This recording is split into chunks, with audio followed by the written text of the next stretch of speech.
마켓나우 2부 시작합니다. 시청자 여러분 안녕하세요. 이지혜입니다. 월요일 시작인데 장 초반부터 사상 최고치를 경신한 코스피 시장 모습 보셨을 겁니다.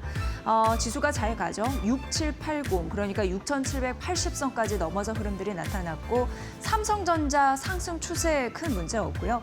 SK하이닉스가 또 최고치를 썼습니다. 136만 원 선까지 장중에 갔었고 또 짝꿍이죠. SK 스퀘어 같은 경우에는 95만 원 선까지 올라가면서 현재 시간대 13% 넘는 두 자릿수 상승률을 기록하고 있습니다.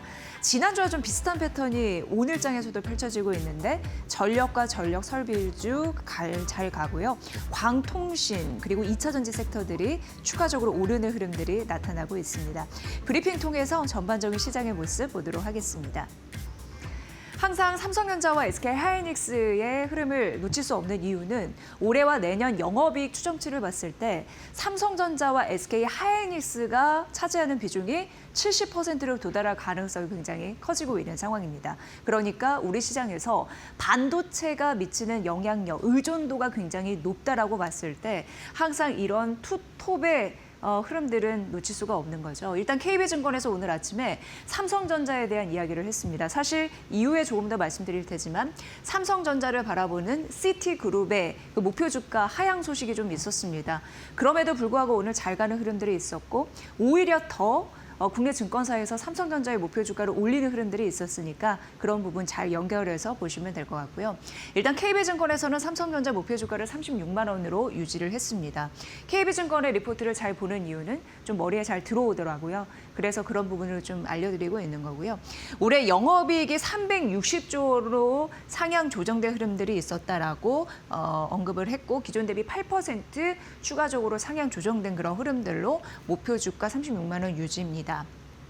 특히 이런 산출 근거가 나오는 거는 1분기 메모리 가격이 강했고 2분기 추가적으로 메모리 가격이 강할 것으로 예상되기 때문에 이렇게 정리해 볼 수 있을 것 같고요.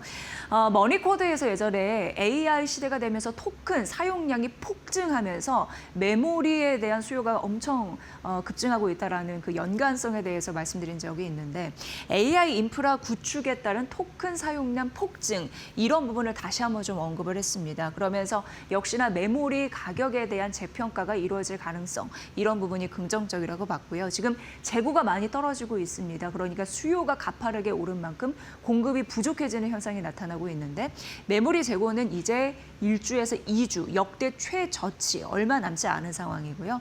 그리고 신반도체 생산 라인이라고 표현하면 되겠죠. 반도체 그런 부분 생산 라인 이런 부분을 봤을 때 2028년 상반기 아직 오지 않았습니다. 그리고 2028년 상반기이기 때문에 내년까지 공급 부족 사태가 굉장히 많이 일어날 것이다라는 가능성. 그러니까 제로다 뭐 이런 얘기도 나타나고 있는 상황이고요. 기업용 엔터프라이즈 에이전틱 AI 확산도 지금 초기 국면이기 때문에 앞으로 수요가 더 붙을 가능성 그런데 공급은 절대적으로 모자르기 때문에 메모리 가치 재평가의 시간 여전히 유효하다 이렇게 언급이 됐습니다. 다음 페이지 보면요.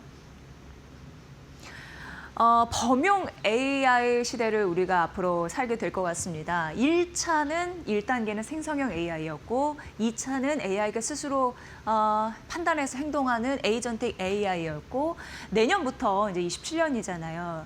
휴머노이드 로봇 같은 것을 대표하는 피지컬 AI가 3단계 도약을 시작을 합니다. 삼성전자 측면에서 보면은 상반기보다 하반기에 조금 더 집중하게 되는데 휴머노이드 상용화의 속도가 좀 가팔라지지 않을까라고 KB증권에서는 예상을 했고 이게 제조 기술과 더불어 AI 기술이 합쳐지다 보니까 이런 부분으로 잘 구현될 가능성에 대해서 언급을 했습니다. 가까이는 제조용 휴머노이드 산업 현장 곳곳에서 쓰이게 되겠죠. 그리고 양팔 로봇 이런 쪽이 좀 도입이 되지 않을까라는 예상치가 있었고 하반기에 휴머노이드가 딱 공개가 될 예정인데 삼성전자의 뭐 AI 기술이나 소프트웨어 기술 이런 부분이 있겠고 그리고 레인보우 로보틱스 잘 아실 겁니다. 삼성전자와 연결이 되어 있죠. 그 하드웨어 로봇 기술이 더해지다 보니까 앞으로 휴머노이드 시장, 피지컬 AI로 가는데 삼성전자의 역할이 굉장히 중요하다라고 언급을 했습니다. 앞서서 시티그룹이 삼성전자를 흔들었다라는 제목으로도 좀 보여드렸지만 삼성전자가 여러분 잘 아시다시피 노조 리스크 총파업 파업 리스크가 있습니다. 그렇기 때문에 이게 만약 벌어진다면 실적 개선에 찬물을 끼얹을 것이고 그렇기 때문에 시티증권에서는 목표 주가를 30만 원으로 좀 내려잡는 흐름들이 일부 있었는데요. 올해와 자연스럽게 내년 영업이익 전망치를 떨어뜨리면서 목표 주가를 하향한 그런 근거도 제시한 바가 있습니다. 하지만 시티증권에서는 목표 주가를 떨어뜨림에도 불구하고 내년 메모리 공급 부족 현상은 더 심화될 것이다라는 공통된 의견은 제시를 했거든요. 그리고 목표 주가 30만 원 떨어뜨려도 30만 원이기 때문에 현재 주가 대비 추가적으로 상승 여력은 여전히 있다라고 보여집니다. 오늘 월요일 그러니까 우리나라의 증권사에서는 너나 할 거 없이 삼성전자의 목표 주가를 올리는 흐름들이 나타났는데 KB증권은 36만 원, 그래도 최상단 부근이잖아요.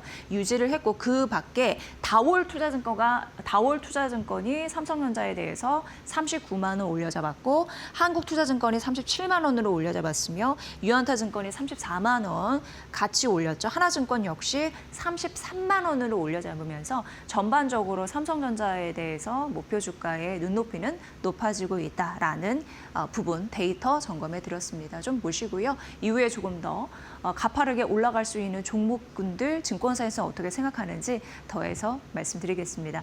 현재 시간 10시 6분 지나고 있는데요. 시황 상황 듣고 나서 머니코드 이어가겠습니다. 김윤주 캐스터 전해주세요.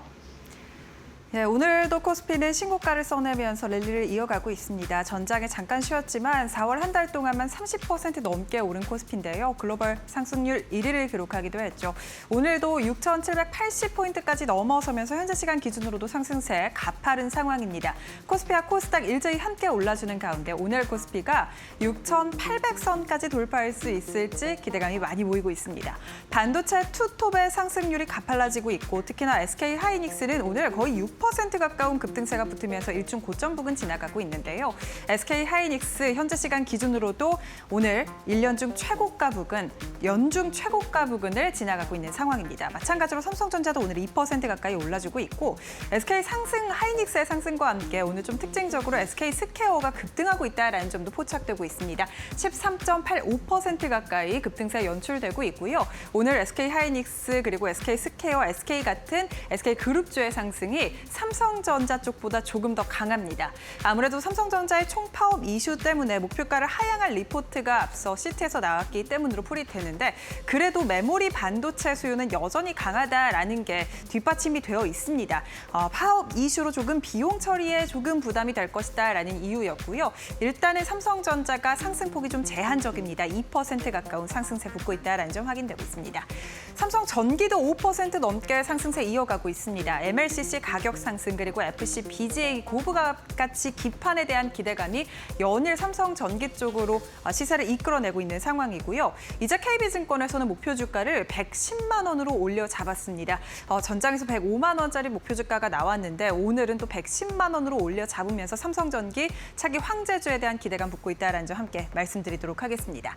그리고 오늘 방산주들도 함께 올라주고 있다는 점이 특징입니다. 전반적으로 중동 이슈가 지금 트럼프 대통령이 이란을 지나는 호르무즈 해협을 지나는 유조선을 호위하겠다라고 밝혔고 이란 측은 이에 반대한다라고 밝히면서 조금 중동 이슈가 여전히 이어지고 있는 상황이지만 그래도 방산주들은 최근 들어 반도체가 올랐을 때 조금 시속 게임을 하듯이 움직여주는 모습을 보였었는데 오늘은 함께 튀어오르고 있다는 점이 특징입니다. 하나 에어로스페이스가 4% 넘게 오르고 있고요. 한국항공우주도 급등하고 있습니다.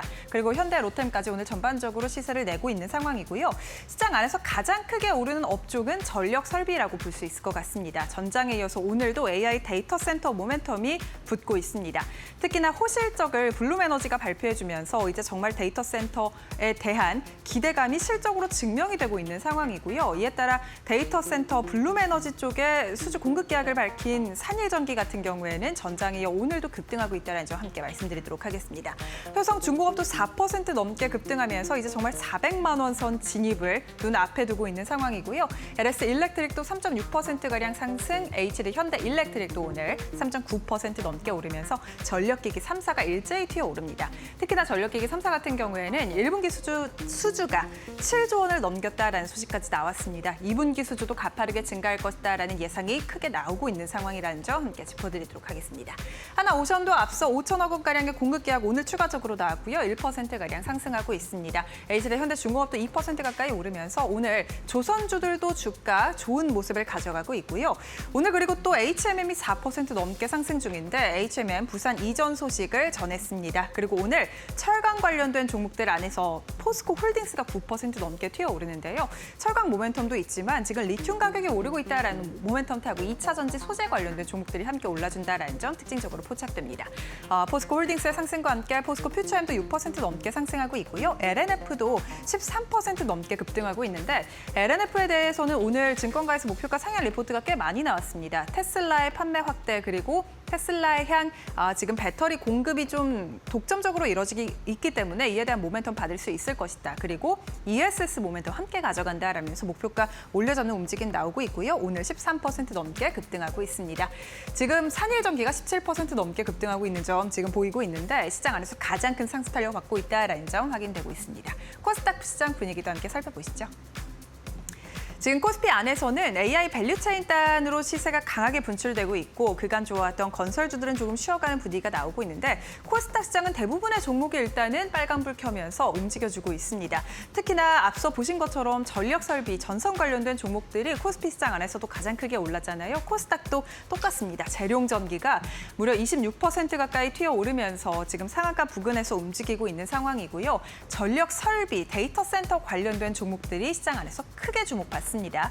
반도체 소부장단도 장 초반 대비해서 오름폭을 키우고 있습니다. 리노공업 하락에서 상승으로 전환이 됐고요. 하나 마이크론도 9% 넘게 상승 중입니다. 신텍도 3% 넘게 상승하고 있고 광통신 관련된 종목들도 장 초반 대비해서 상승폭 키워나가면서 대한광통신도 두 자릿수 급등세 붙고 있습니다. LFHIC도 6% 넘게 상승세 이어가고 있습니다.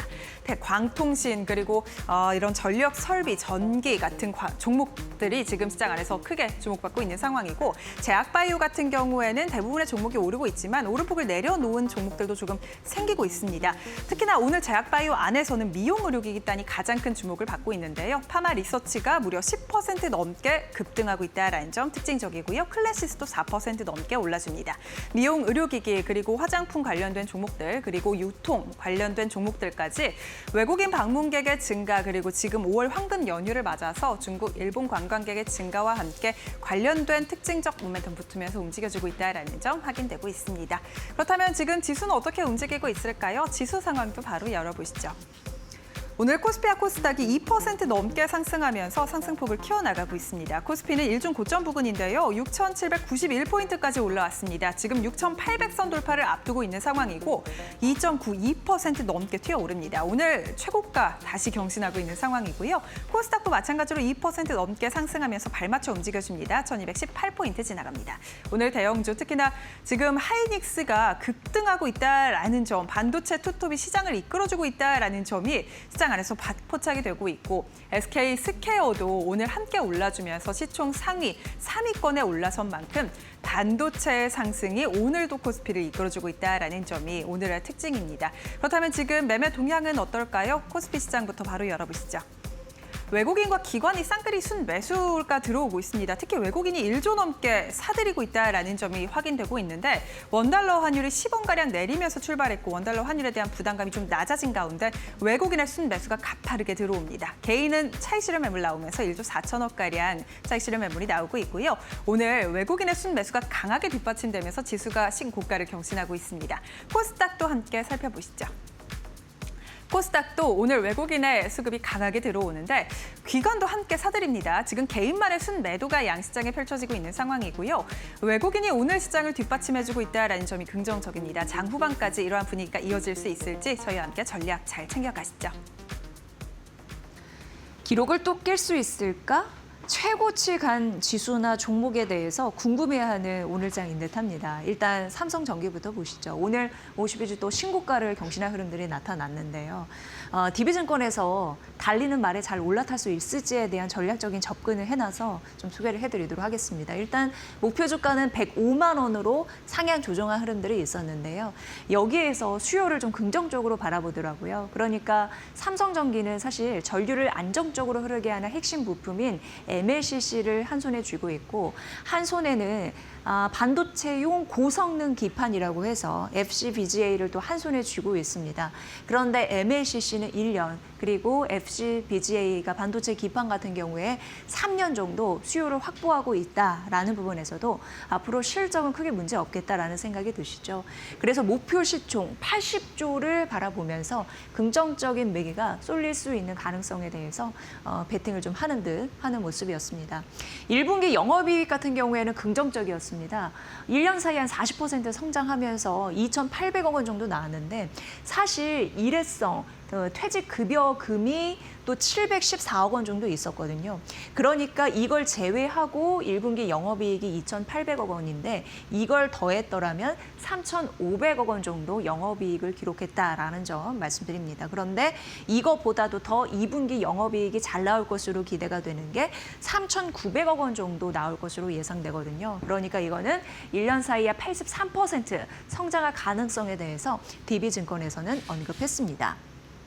삼성전기가 MLCC와 그리고 반도체 고성능 기판을 두 손에 이렇게 각각 나눠주고 있다라는 말씀을 드렸는데 MLCC 그리고 나눠서 좀 살펴보면요. AI 데이터 센터 더 많이 나타나면서 소비 전력 더 세질 거고요. 그리고 그에 따른 전력 효율화 굉장히 이 시대의 화두입니다. 그래서 고용량 이런 수요가 급증할 거고요. 구조적인 성장이 가능하다라는 부분에서도 핵심 부품인 MLCC의 성장성이 굉장히 밝다. 이렇게 언급이 됐고요. 두 번째, 반도체 고성능 기판 같은 경우에는 AI CPU나 AI 서버 이런 부분에 대해서 수요가 폭증할 가능성 언급이 되고 있는데 AI 가속기 또한 마찬가지죠. 그런데 그런 부분이 어쨌든 원가에 대한 그런 부담감을 가격으로 상승, 전가시킬 가능성이 또 있기 때문에 이런 부분 긍정적이고요. 공급의 2배 이상 되는 수요 이런 부분이 폭발할 가능성이 있기 때문에 긍정적이고 또 삼성전기는 투자를 2배로 확대할 가능성이 또 언급이 되면서 생산이 많아진다. 그럼 제품 팔릴 것이 더 많아질 것이고 수요가 늘고 있는 상황이기 때문에 매출, 영업이익으로 연결될 가능성 이런 부분도 크다라고 보여집니다. 그래서 2분기부터 여기 보시면 1분기 대비해서 큰 폭으로 오르는 흐름들이 나타날 텐데 수익성 20% 돌파, 연중 우상향 기대가 된다라는 부분, 고성능 반도체 기판에서도 있으니 버릴 것이 없는 실적, 이런 부분에서 긍정적인 포인트 나왔네요. 이런 부분 잘 살펴보시길 바라겠습니다. 오늘 포스코 그룹주 좀 주목할 만한 날이 아닐까 이런 생각이 듭니다. 하나증권에서 포스코 인터내셔널에 대해서 분석을 했는데 하나 종목 더 뒤에 준비했거든요. 이러한 종목들이 사실 또 긍정적인 게 전쟁 위기에서 조금 더 빛날 수 있는 종목으로 함께 묶을 수 있더라고요. 그 연관성을 함께 타진해 보시면 될 것 같습니다. 일단 포스코 인터내셔널은 목표 주가를 기존 대비 한 17% 가깝게 올려잡으면서 10만 5천 원으로 제시를 했습니다. 1분기 영업이익은 시장 전망치 대비해서는 좀 잘 나왔습니다. 신규 팜유 이런 부분 있고 또 세넥스 증산 효과라고 해서 천연가스, 에너지 이런 판매 이런 부분으로 또 긍정적이다라고 했는데 신사업 확대 성장성 이런 부분 긍정적이고요. 2분기 실적 성수기입니다. 그래서 앞으로의 실적 나온 거를 더 경신할 가능성이 있다라고 언급됐습니다. 제가 앞서서 말씀드린 대로 지정학적 리스크는 오히려 호실적에 기반이 된다라는 그런 연관성이 있다라고 말씀드렸는데 유가 상승 이게 어느 섹터에서는 굉장히 그림자지만 어느 섹터에서는 빛입니다. 그래서 에너지 수익성이 개선되는 이런 종목 대표적인 부분이기 때문에 긍정적으로 바라본 부분이 있고요. JKM 같은 경우에는 LNG 어떻게 보면 수익 지표라고 할 수가 있거든요. 그런데 그런 흐름으로 원자재 이런 부분 쉽게 얘기해서 원재료 이런 부분에 대해서 올라간다면 그거를 전기 판매 가격에 전가시킬 가능성이 있기 때문에 긍정적인 순환 돌 수 있다라고 언급됐습니다. 구조적인 성장기다라는 부분에서 초점을 맞추신다면 목표주가 올린 이 이유, 에너지 위기 시대에 오히려 성장 동력을 추가적으로 얻을 수 있는 이 기업에 대해서 관심을 가져보시는 것도 나쁘지 않을 것 같다라는 데에서 좀 의미를 두어보고요. 다음 페이지 넘어가 보면은 포스코 퓨처엠 오늘 6% 넘는 상승세를 보여주고 있는데 이거 역시 유가 급등은 호재로 읽고 있는 상황입니다. 그래서 최근 이 리스크 속에서도 잃지 않고 가고 있는 흐름들이 나타나고요. KB증권에서는 목표 주가를 올려잡았는데 31만 원으로 올려잡았습니다. 영업이익 작년부터 28년까지 추정치를 좀 올려잡은 흐름들이 나타났는데 최대 243%까지 올라가는 흐름들이 이제 나타나는 거고요.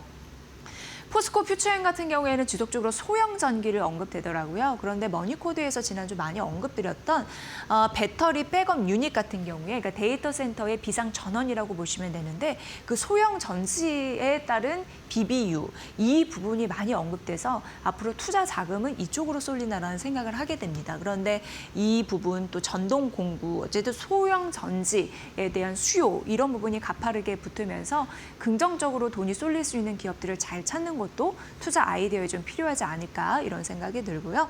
지금 1분기 영업이익 컨센서스를 좀 상회에서 나타났고 양극재, 기초 소재 이런 부분이 잘 나타났기 때문에 1분기 실적이 좋았습니다. 근데 2분기 같은 경우에는 1분기 대비해서 좀 잘 보셔야 될 것이 양극재 판매량과 그리고 음극재 이런 부분은 좀 뭐랄까 실적이 좀 둔화될 가능성이 있거든요. 그런데 왜 더 잘 나올까 이렇게 분석을 해보면 바로 중동 전쟁에 따른 유가 급등이 불러온 기초 소재 실적이 크게 뛰어서 이런 부분을 상쇄할 수 있을 거라고 합니다. 그래서 결과적으로 포스코 퓨처엠 같은 경우에는 최근 2차 전지 관련주 긍정적인 흐름 가운데 그리고 에너지 급등에 따른 또 반사 이익도 거둘 수 있는 바 긍정적인 두 마리 토끼 거둘 수 있다는 거죠. 그래서 목표주가 31만 원을 올려잡은 이 이유에 대해서 잘 보시고요. 전쟁 리스크 속에서도 반사 이익 거둘 수 있는 섹터는 잘 정리해 두시면 도움이 되실 것 같습니다.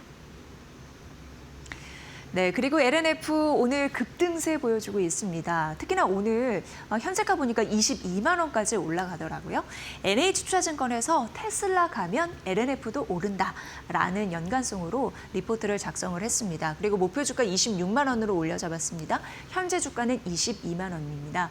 국내 증권사에서 굉장히 한 종목에 대해서 다수가 함께 분석한 그런 부분 저희가 또 머니코드에서 언급해드리는데 목표 주가 상단 이런 부분을 잘 또 꼼꼼히 점검하시면서 현재 전략도 수정하시는 것도 굉장히 좀 바람직하지 않을까 싶고요.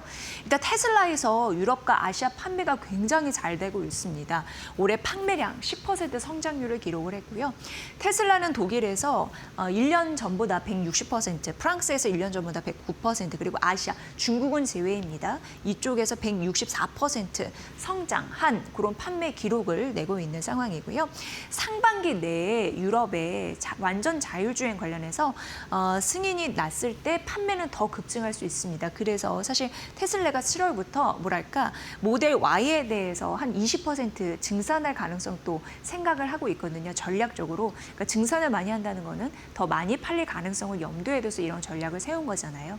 근데 테슬라 이쪽에서 판매량이 잘 되면 또 LNF 함께 잘 가는 국면이 있기 때문에 테슬라 효과를 얻을 가능성이 있다. 이렇게 언급이 될 것 같습니다. 물론 리스크가 하나 있습니다. 약간 찝찝한 게 있는 게 하반기에 경쟁사 쪽에서 진입이 되거든요. 그럼에도 불구하고 테슬라가 잘 팔아준다면 LNF도 덩달아 수익이 나는 그런 구조이기 때문에 이쪽에 점수를 줬다. NH투자증권에서는 목표 주가 26만 원을 올렸고 오늘도 두 자릿수 상승세를 보이는 LNF다라는 쪽으로 윗상단 잘 파악해 보시길 바라겠습니다. 네, 그리고 이제 한국투자증권에서 K뷰티를 언급했고 이번 주 K뷰티에서 뭘 봐야 되는지 종목까지 좀 알려줬거든요. 지난주 같은 경우에는 약간 시장 대비해서 화장품주가 드라마틱하게는 오르지는 못했던 것 같고 차익 실현 매물이 나타났던 것 같습니다.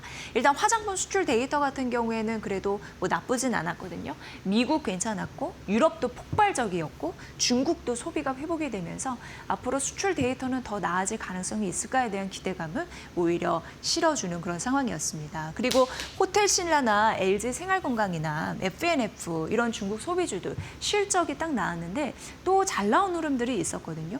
그렇기 때문에 앞으로 안 나왔던 중국 소비주 중에, 그러니까 실적 아직 발표되지 않았던 중국 소비주 중에 그래도 관심 있게 볼 섹터를 찾아야 된다라는 전략적인 접근 한국투자증권에서는 했습니다. 왜냐하면 중국 쪽에서는 좀 긍정적인 경제 시그널들이 나타나고 있습니다. 내수 소비가 회복되는 그런 모습도 나타나고 경쟁이 완화되고 매출이 개선되는 그런 기업들 잘 찾아보면 긍정적이고요. 위안화 강세도 더해주면서 선순환 효과를 일으킬 수 있다라고 언급됐습니다. 그러면서 이번 주 K뷰티는 코스맥스를 바라보세요. 이렇게 전략적으로 세웠거든요. 사실 코스맥스 같은 경우에는 3개월간 주가가 잘 가지는 못했습니다. 이란 전쟁 뭐 터지고 여러 부분 때문에 잘 가려고 하다가 주춤하는 흐름들이 있었는데 오히려 그런 부분 때문에 지금 밸류는 부담이 적어진 상태라고 합니다. 그런 부분에서 아무리 성장 모멘텀이 있어도 가격이 너무 오르면 투자하기 좀 찝찝한 흐름들이 있기 때문에 주가 밸류가 좀 매력적인 그런 부분을 고를 때 K뷰티 화장품에서는 코스맥스가 유리할 가능성이 있다라고 한국투자증권에서 언급했으니까 이 종목도 화장품 내에서는 살펴보시길 바라겠습니다.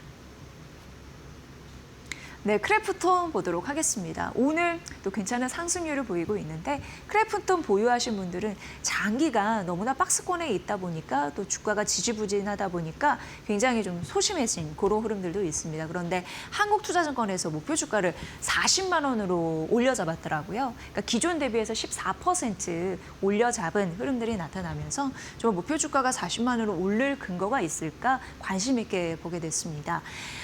작년은 경쟁장 등장도 되고 배틀그라운드, 펍지, 성장 둔화에 대한 우려가 때문에 주가가 참 못 가는 흐름들이 있었습니다. 그래서 주가가 많이 떨어져서 PER 10배까지 떨어지는 흐름들이 나타났거든요. 하지만 올해는 트래픽도 견조하고 과금, 유저들의 과금 이런 부분은 또 긍정적인 또 실적의 개선 요인이기 때문에 밸류를 좀 끌어올릴 수 있는 그런 현상이 나타날 가능성이 있다라고 언급이 됐습니다. 일단 1분기 영업이익이 발표가 됐는데 컨센 대비해서 잘 나가는 흐름들이 있었습니다. 1분기 실적 보고 오늘 주가가 가는 흐름들 이게 좀 역력하게 나타나고 있는 상황이고요. PC와 모바일 쪽에서 잘 해줬는데 특히 모바일 쪽에서 의미 있는 개선이 좀 나타났습니다. 배틀그라운드 모바일 중국 쪽 그게 이제 화평 정영인데 화평 정영 좀 잘 해주고 있고 그리고 배틀그라운드 글로벌 쪽 잘하고 있고 프리미엄 콘텐츠 그리고 IP와 협업 이런 전략도 잘 맞아떨어지면서 실적 개선에 도움을 주고 있는 흐름들이 나타났습니다. 2분기 같은 경우에는 스킨이라고 해서 뭔가 이제 게임 하다 보면은 뭐 옷을 갈아입혀 준다거나 뭐 이렇게 또 요금을 쓴다는 등 요런 느낌으로 보시면 되거든요.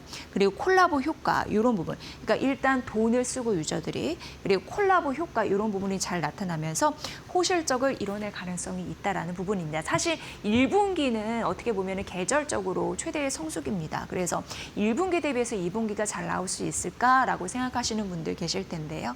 어쨌든 한국투자증권에서는 스킨, 콜라보 효과 이런 부분 때문에 1분기 이어서 괜찮은 2분기 실적도 더해질 수 있다라고 언급됐습니다. 그래서 오늘 크래프톤이 두 자릿수 상승률을 장 초반에 보인 이유도 이쪽 실적에 대한 데이터에서 움직이지 않나라는 생각이 들고요. 이제 좀 그 지겨운 장세에서 벗어날 수 있을까? 정말 40만 원 선을 넘어설 수 있을까? 이렇게 생각하시는 분들은 앞으로 실적 조금 더 체크하신 이후에 좀 보시면 될 것 같습니다. 오늘 게임주 한국투자증권의 크래프톤까지 점검을 해드렸습니다. 네, 6,800선까지 올라가는 우리 시장입니다. 월요일 그러니까 월요일 시장부터 좀 강한 탄력을 보여주고 있는데 시장의 질에 대해서 어떻게 생각을 하시는지 요즘에 뭐 물가 상승이나 유가 압박 이런 부분이 도사리고 있어서 약간 좀 리스크는 있는 상황인데 어떻게 시장 전반적으로 봐야 될지 김태훈 이데일리 온 파트너 연결해서 알아보도록 하겠습니다. 파트너님 반갑습니다. 네, 안녕하세요. 네, 월요일 시장 좋습니다. 어떻게 보세요? 네, 지금 미국 시장이 불안한 상승세를 이어가고 있습니다. 우리 증시도 이제 연휴 이후에 랠리를 재점화하는 모습이 있긴 한데요. 일단 시장은 고유가와 AI 이 두 가지를 중심에 놓고 보셔야 됩니다. 우리 경제는 에너지의 전량을 해외 수입해 오는데 이 수입해 오는 것에 대해서도 우리 경제가 이제 펀더멘탈이 우려가 없다는 인식이 4월 수입 동향에서 반도체와 자동차의 선전으로 확인되고 있습니다. 항상 월말이 되면 그 월초가 되면 이제 그 수입 동향에 대해서 이제 정부에서 발표를 할 때요. 이 통계를 반드시 지켜보셔야 됩니다. 거기서 어느 섹터가 수출을 많이 하고 돈을 벌고 있는지를 확인하시고 그 섹터에 있는 종목들 중에 똘똘한 놈을 챙겨야 되는 것이죠. 반도체 쪽에서 삼성전자와 SK하이닉스가 앞장서고 제주반도체나 세미파이브, 서울반도체 등이 뒤를 받쳐주고 있어서 전반적으로 반도체 관련주들은 그만큼 많이 수출을 하고 있기 때문에 돈을 잘 벌고 있는 섹터입니다. 여기에다가 미국 애플이 1분기 실적이 좋게 나오면서 스마트폰 부품주들도 강세를 나타내고 있죠. 올 하반기에 애플은 폴더블 폰을 처음으로 내놓기로 했습니다. 그러면서 삼성전자가 주도하고 있는 이 폴더블 폰 시장에 애플이 출사표를 던지게 되는 것이죠. 그러면 이 시장 자체가 확실히 더 커지는 효과를 누리게 되고 비싼 폴더폰에 대한 시장 점유율이 점점 높아지게 됩니다. 그렇게 되면 삼성도 그만큼 이익을 보게 되는 것이죠. 물론 프리미엄 폰 시장에서 이 애플에게 나눠주는 부분이 좀 있기는 하지만 말이죠. 하지만 지금 보시게 되면 파인엠텍이니 이렌시스니 해성옵틱스니 이런 부품주들이 강세를 나타내는 건 전체적으로 시장 파이가 커지기 때문입니다. 여기다가 자동차 쪽에서 이 고유가에 대한 부담이 전기차 캐지면서 벗어날 수 있는 순수 전기차에 대한 판매 증가로 이어질 것이라는 기대감을 키워주고 있습니다. 당연히 그 순수 전기차의 핵심적인 원가의 40%를 차지하는 2차 전지주에도 관심이 갈 수밖에 없죠. 그리고 순수 전기차를 기반으로 하는 자율주행도 그 뒤를 따르고 있습니다. 그래서 2차 전지 소재 쪽에서 포스코 퓨처엠이나 LNF, 에코프로 BM 같은 또 롯데 에너지 머티리얼즈, 피노, 솔루스 첨단 소재 같은 이런 소재 쪽 관련주들은 항상 관심을 갖고 보셔야 되고 이제 바닥에서 발목 정도 올라왔다고 생각하시면 됩니다. 물론 삼성 SDI는 허리 이상까지는 올라간 상태죠. 하지만 다른 이 소재 쪽 관련된 종목들은 이제 겨우 발목입니다. 길게 보시면 아직도 싸 보이는 종목들이죠. 그리고 자율주행 관련해서 에이테크 솔루션이나 칩스앤미디어, 라이컴, MC넥스, SOSF 등 이런 종목들이 강세를 나타내고 있는데 자율주행은 전기차가 많이 팔리면 당연히 따라가는 종목들입니다. 그렇기 때문에 이런 종목들을 잘 보시면서 시장을 대응하시면 그리고 또 1분기 실적들이 발표되고 있습니다. 1분기 때 실적이 좋은 종목들이 연말에도 실적이 좋을 가능성이 크기 때문에 1분기 실적 좋은 섹터별에서 좋은 실적을 내놓은 종목들을 찾아보시는 게 지금 장에서 5월 달에 이제 개인들 투자자들은 어버이날이니 어린이날이니 돈 쓸 일이 많아서 이 매도를 많이 한다. 그래서 5월 달은 사는 게 아니다 이런 말을 하지만 실질적으로 우리나라는 대세 상승에 들어간 시장입니다. 그렇기 때문에 5월에 개인 투자들의 이 차익 시장 매물이나 또 현금을 쓰기 위해서 주식을 파는 것도 그렇게 크게 영향을 주지 않습니다. 그렇기 때문에 지금 시장에서는 똘똘한 종목, 1분기 실적이 좋은 종목들을 찾아야 될 그런 타이밍입니다. 호실적을 항상 강조해 주십니다.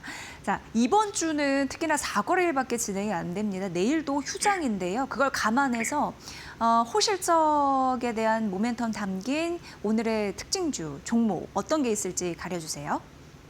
네, 투자자들이 길게 보는 안목을 갖고 있으면 지금 당장 이 시장 내 오늘 내일 움직이는 것에는 크게 신경 쓰지 않습니다. 그렇기 때문에 지금은 길게 보는 안목에서 로봇주들을 보셔야 됩니다.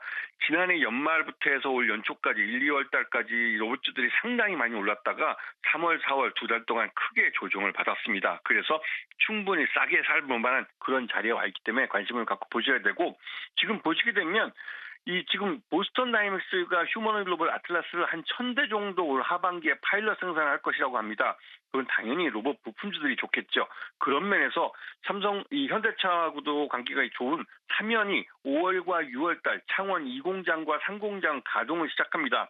이런 대규모 투자, 200억이 넘는 대규모 투자하는 것은 그만큼 고객을 생각해서 수요를 잡아놓고 생산에 투자했다고 볼 수가 있는 것이죠. 그래서 이 방산과 로봇 분야에서 부품 양산이 이루어지기 때문에 이 삼연 같은 경우는 앞으로 실적이 좋아질 종목입니다.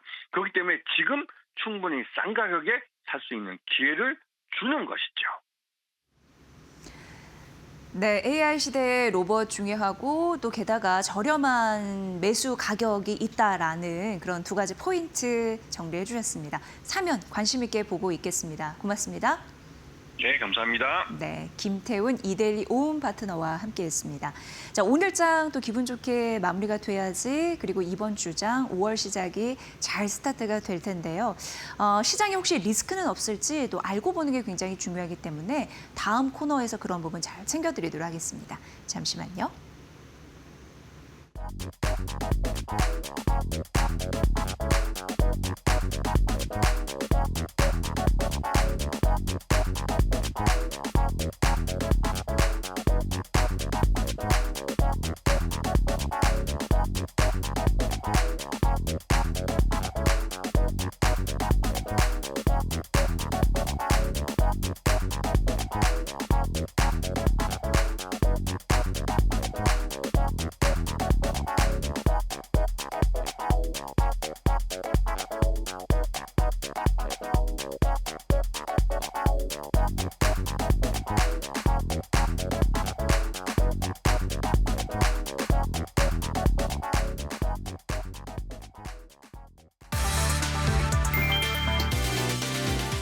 삼성과 가고 이건희 선대 회장의 유산에 대한 12조 원 규모 상속세를 5년에 걸쳐 모두 납부했다. 2021년 4월 신고 이후 총 6회에 걸쳐 분할 납부한 것으로 건국 이래 최대 규모 상속세 완납 사례다. 이번 세금은 삼성전자와 삼성생명, 삼성물산 지분, 부동산 등을 포함한 유산에 부과된 것이었다. 규모만 놓고 보면 2024년 국가 전체 상속세 세수 8조 2천억 원을 웃도는 수준이었다. 상속세 납부와 별도로 사회 환원도 이어졌다. 삼성 일가는 감염병 전문병원 건립 지원에 7천억 원, 소아암 희귀질환 환아 치료에 3천억 원을 출연했고 관련 기금은 약 2만 8천 명의 어린이 지원에 쓰였다고 전해졌다. 문화예술 분야에서는 이른바 이건희 컬렉션 기증이 주목받았다. 유족들은 이 선대 회장의 소장품 2만 3천여 점을 국립중앙박물관과 국립현대미술관 등에 기증하며 상속세 완납과 함께 의료문화 환원 행보를 남겼다.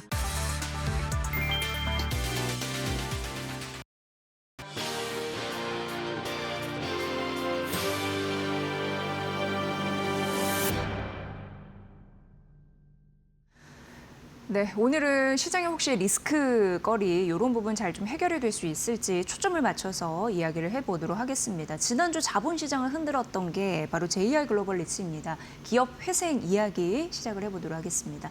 이 시간 이데일리 권소연 마케팅 센터장과 함께하겠습니다. 어서 오세요. 네, 안녕하세요. 네.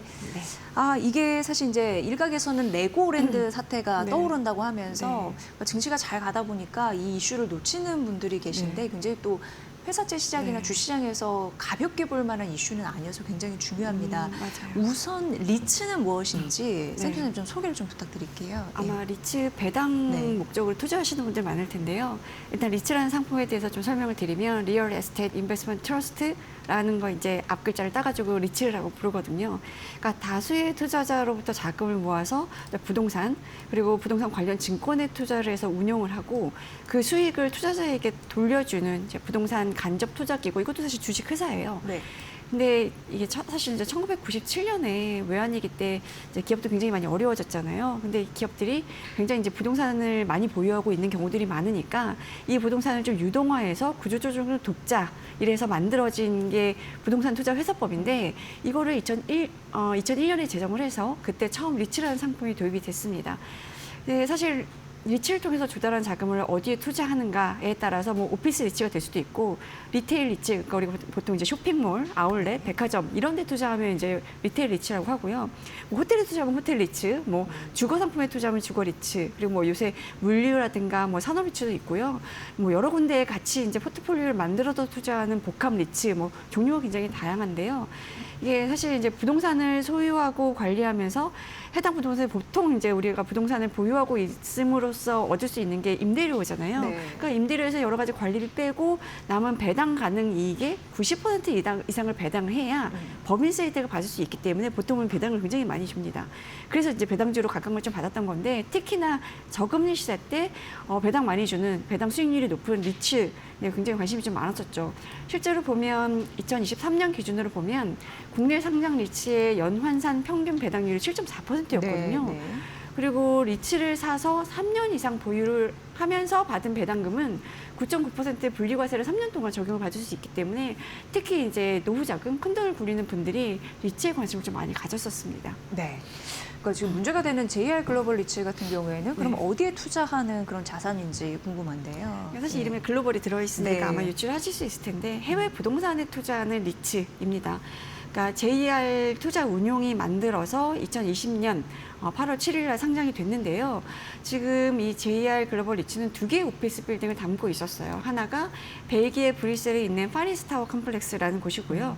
다른 하나는 미국 뉴욕 맨해튼에 있는 498 세븐스 애비뉴라는 이제 빌딩인데요. 사실 이 두 빌딩은 그렇게 막 나쁜 빌딩은 아니에요. 네. 그러니까 코어 지역에 있고 굉장히 이제 뭐 장기 우량 임차인을 보유하고 있는 이제 곳들인데 일단 벨기에 파리스타워 같은 경우는 벨기에 연방정부산의 건물관리청이라는 이제 부처가 있는데 이 건물관리청이 주요 임차인이거든요. 굉장히 확실하고 굉장히 안정적이고 장기 임차인인데 임대 기간을 보면 2002년 1월부터 2034년 12월까지입니다. 그리고 연간 임대 수익이 지난해 기준으로 보면 7,300만 유로 정도예요. 네. 하나로 보면 1,260억 원 정도 수준인 거고요. 미국 뉴욕 오피스 빌딩은 이제 동부의료보건 노동자 조합, 우리가 SEIU라고 부르는데요. 이 조합이 60% 이상을 쓰고 있고 여기 외에도 한 14개사 정도가 입주해 있는, 그러니까 뭐 공실이 없는, 거의 없는 건물이에요. 이 SEIU의 임차 기간이 2050년 3월까지라서 뭐 역시 이제 장기 무량 임차인을 보유하고 있고 여기서 나오는 연간 임대 수익은 2,916만 달러 수준, 대략 한 한화로 보면 430억 원 정도 되거든요. 그러니까 다 우량 임차인이 들어와 있고 입지도 나쁘지 않은 게 벨기에 빌딩 같은 경우는 지하철이랑 바로 전용 통로로 연결이 되어 있어요. 그래서 이제 뭐 역세권, 소위 말하는 역세권이고 뉴욕 빌딩은 센트럴파크에서 한 15분 거리? 그래서 핵심 입지에 있는 우리가 소위 말하는 코어 자산이거든요. 네. 근데 크게 우려가 없었던 자산이긴 합니다. 네, 그러니까요. 두 개의 오피스 빌딩 말씀해 주셨다시피 큰 문제는 없어 보이는데 왜 이게 이번에 이게 문제가 된 건지, 그러니까 이게 어디서 촉발된 건지 싶습니다. 예. 문제가 이제 우리가 문제가 발생했구나라고 인지를 한 게 이제 지난달 16일 날 네. JR 글로벌 리츠가 공시를 합니다.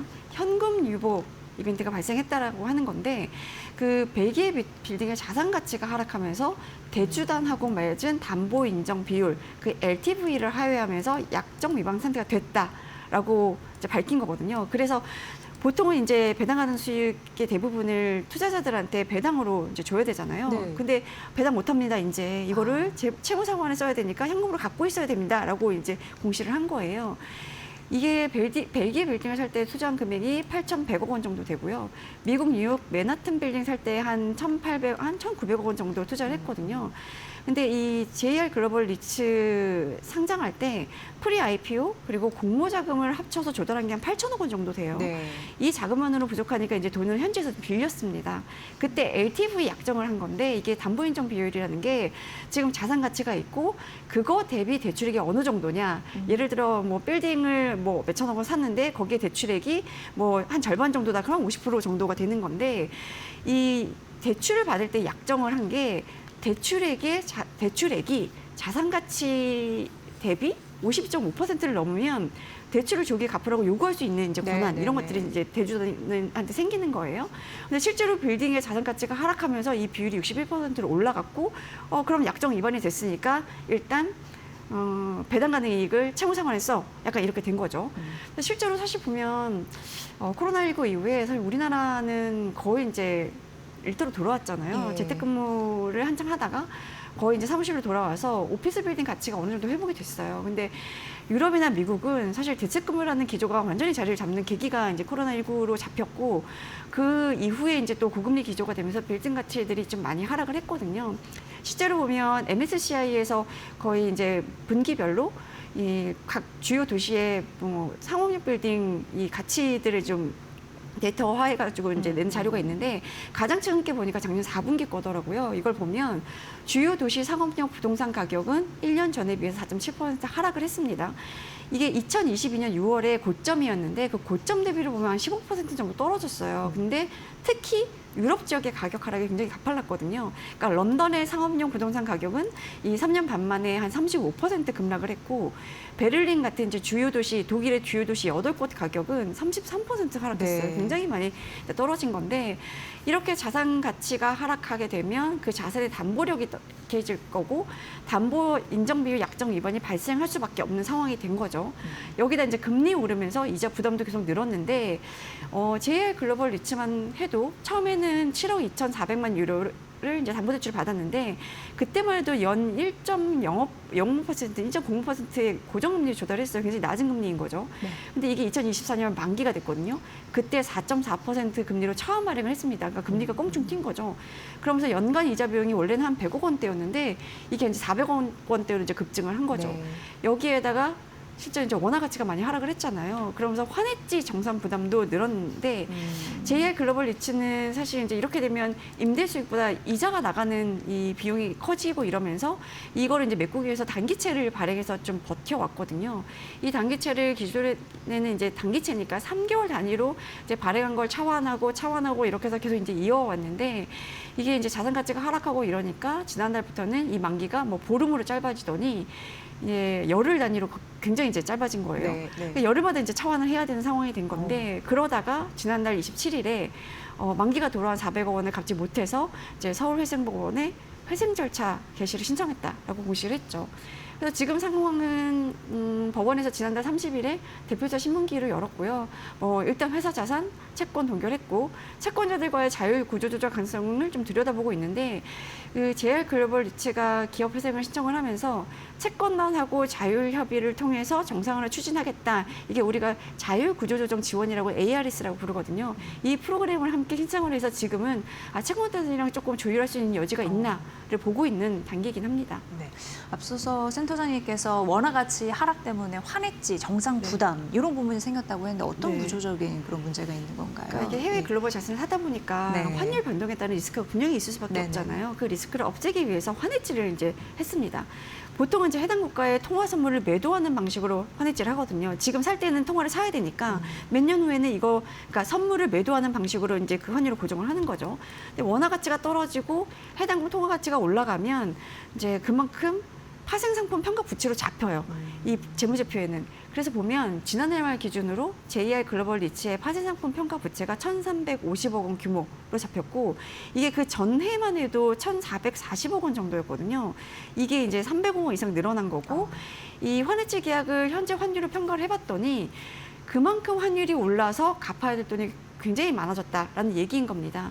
이게 지금 보면 이제 1년 내에 그러니까 정산해야 될 유로화 선물한 매도 관련 부채가 855억 원 정도에 달하는 건데 당장 환해지 계약이 오늘이에요. 5월 네. 4일. 오늘 만료가 되거든요. 그러니까 오늘 대규모 환정상급을 지급해야 되는 상황인 건데 이것도 이제 부채이기 때문에 네네. 아마 이것도 지급하지 못한 상황이 되지 않을까 싶기는 한데 원래는 이제 이렇게 되니까 JR 글로벌 리츠가 유상증자를 통해서 자금을 마련해서 뭐 이걸 좀 충당을 하려고 했었는데 유상증자가 제대로 잘 안 됐죠. 일정이 계속 지연이 됐고 그 사이에 이제 디폴트 상대가 되고 기업 회생 절차까지 진짜 신청을 한 상태니까 환정상금도 이제 갚을 수 있을지는 의문인 건데 이건 사실 어찌 보면 이제 당국이 좀 건의한 부분도 좀 있었어요. 왜냐하면 이 리츠라는 거는 굉장히 장기 투자를 하는 거기 때문에 설립을 인가할 때 환해지 비율을 100%를 좀 해라라고 네. 공고를 했거든요. 근데 그때만 해도 이렇게 환율이 원화 가치가 급락할 줄 몰랐던 거죠. 그래서 리츠 대부분이 이제 원금 그리고 배당 수익 전액에서 거의 100% 환해지를 하는 게 약간 관행처럼 이제 되어 왔었거든요. 근데 이제 환율이 사실 어느 정도 범위 내에서 움직이면 괜찮은데 그리고 사실 그 어느 정도 범위 내에서 움직일 거라고 전제를 하고 이제 이 환해지를 한 건데 지금 이 환율이 원화 가치가 급락하면서 유로화 대비로도 그렇고 달러 대비로도 그렇고 원화 가치가 굉장히 떨어지면서 여기 이제 환해지에 따른 비용들이 크게 늘어난 상황인 거죠. 네, 그렇네요. 이게 사실 오늘도 말씀해 주다시피 빚을 갚아야 되는 날인데 못 갚을 가능성이 또 있는 거고 또 문제는 또 투자들입니다. 주식 거래가 지금 정지가 됐는데 기업 회생 절차 이런 부분 이제 신청해서 하고 있다고 하니까 그럼 이제 주식 거래나 뭐 회사채 투자 이런 부분은 어떻게 되는 건지 굉장히 막막하실 것 같거든요. 저 일단 JR 글로벌 리츠 주식은 거래 정지가 된 상태입니다. 네. 지난해 말에 2,800원대 정도로 유지했던 주가가 거래 정지 직전에 1,800원대까지로 이제 급락을 한 상태거든요. 있었거든요. 근데 유난히 이제 JR 글로벌 리츠의 소액주주 비중이 좀 높았었어요.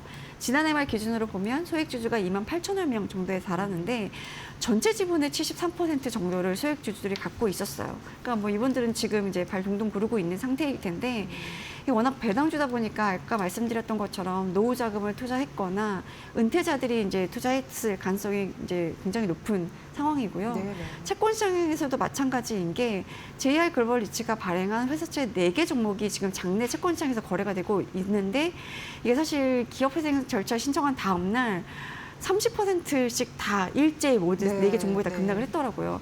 이게 사실 액면가 10,000원짜리인 이제 회사채인데 6,000원대로 뚝 떨어졌어요.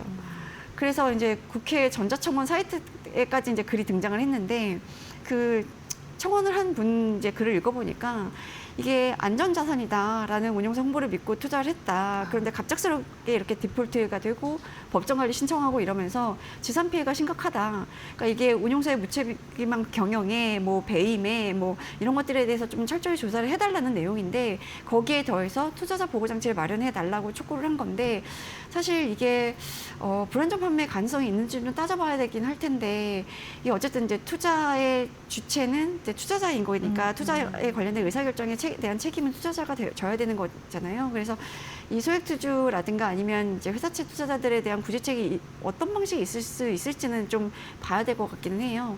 근데 이제 여기서 끝나는 게 아니라 JR 글로벌 리츠를 담고 있는 리츠 ETF 펀드들도 좀 많았거든요. 네네. 그러니까 이게 뭐 미래에셋이라든가 삼성자산운용이 운용하는 리츠 ETF가 JR 글로벌 리츠 지분을 뭐 한 5%에서 8% 사이로 좀 담고 있었던 걸로 알려졌는데 이런 ETF에 대한 투자 심리도 악화가 되니까 이제 가격 하락하고 있기도 하고 또 하나의 문제는 거래가 정지가 된 상태이기 때문에 ETF의 순 자산 가치와 실제 거래 가격 간의 괴리율이 커지는 것도 좀 문제거든요. 그러니까 여러 가지 약간 파장들이 좀 있는 상황입니다. 네.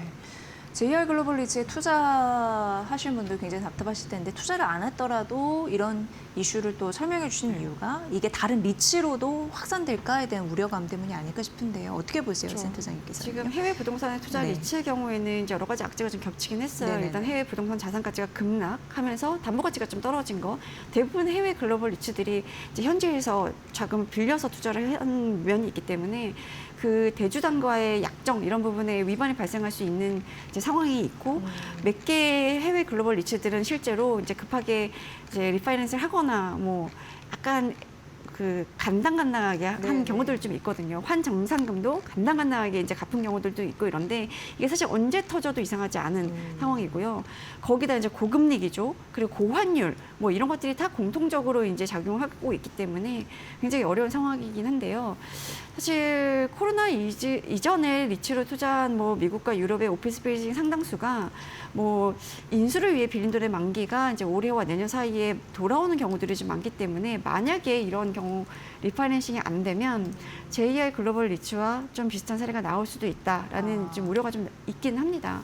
물론 JR 투자 운용이라는 데가 사실은 뭐 지금 대주단이 벨기에 파리스 타워에 대한 감정을 JLL이라는 이제 그 감정 평가 기관에 맡겼는데 이곳에서 너무 가치를 터무니없이 낮게 평가하면서 LTV 약정 위반이 발생했는데 실제로 그렇게 감정 가격 받은 것처럼 자산 가치가 낮아진 건 아니다. 이렇게 주장을 하고 있긴 해요. 그러니까 이 감정 평가하는 그 과정에 대주단이 부당하게 개입했다라는 의혹도 제기하고 있고 그래서 지금 영국 상업법원에 소송을 제기한 상태이긴 하거든요. 네네. 근데 그렇다고 쳐도 JR 투자운용이 다른 운용사에 비해서 뭐 예를 들어 조달 능력이라든가 대응 능력 이런 것들이 좀 부족했던 거는 약간 뭐 부인할 수 없는 사실이고요. 네. 사실 JR 투자운용이라는 데는 현대산업개발 출신의 이방주 회장이라는 분이 2008년에 설립한 운용사예요.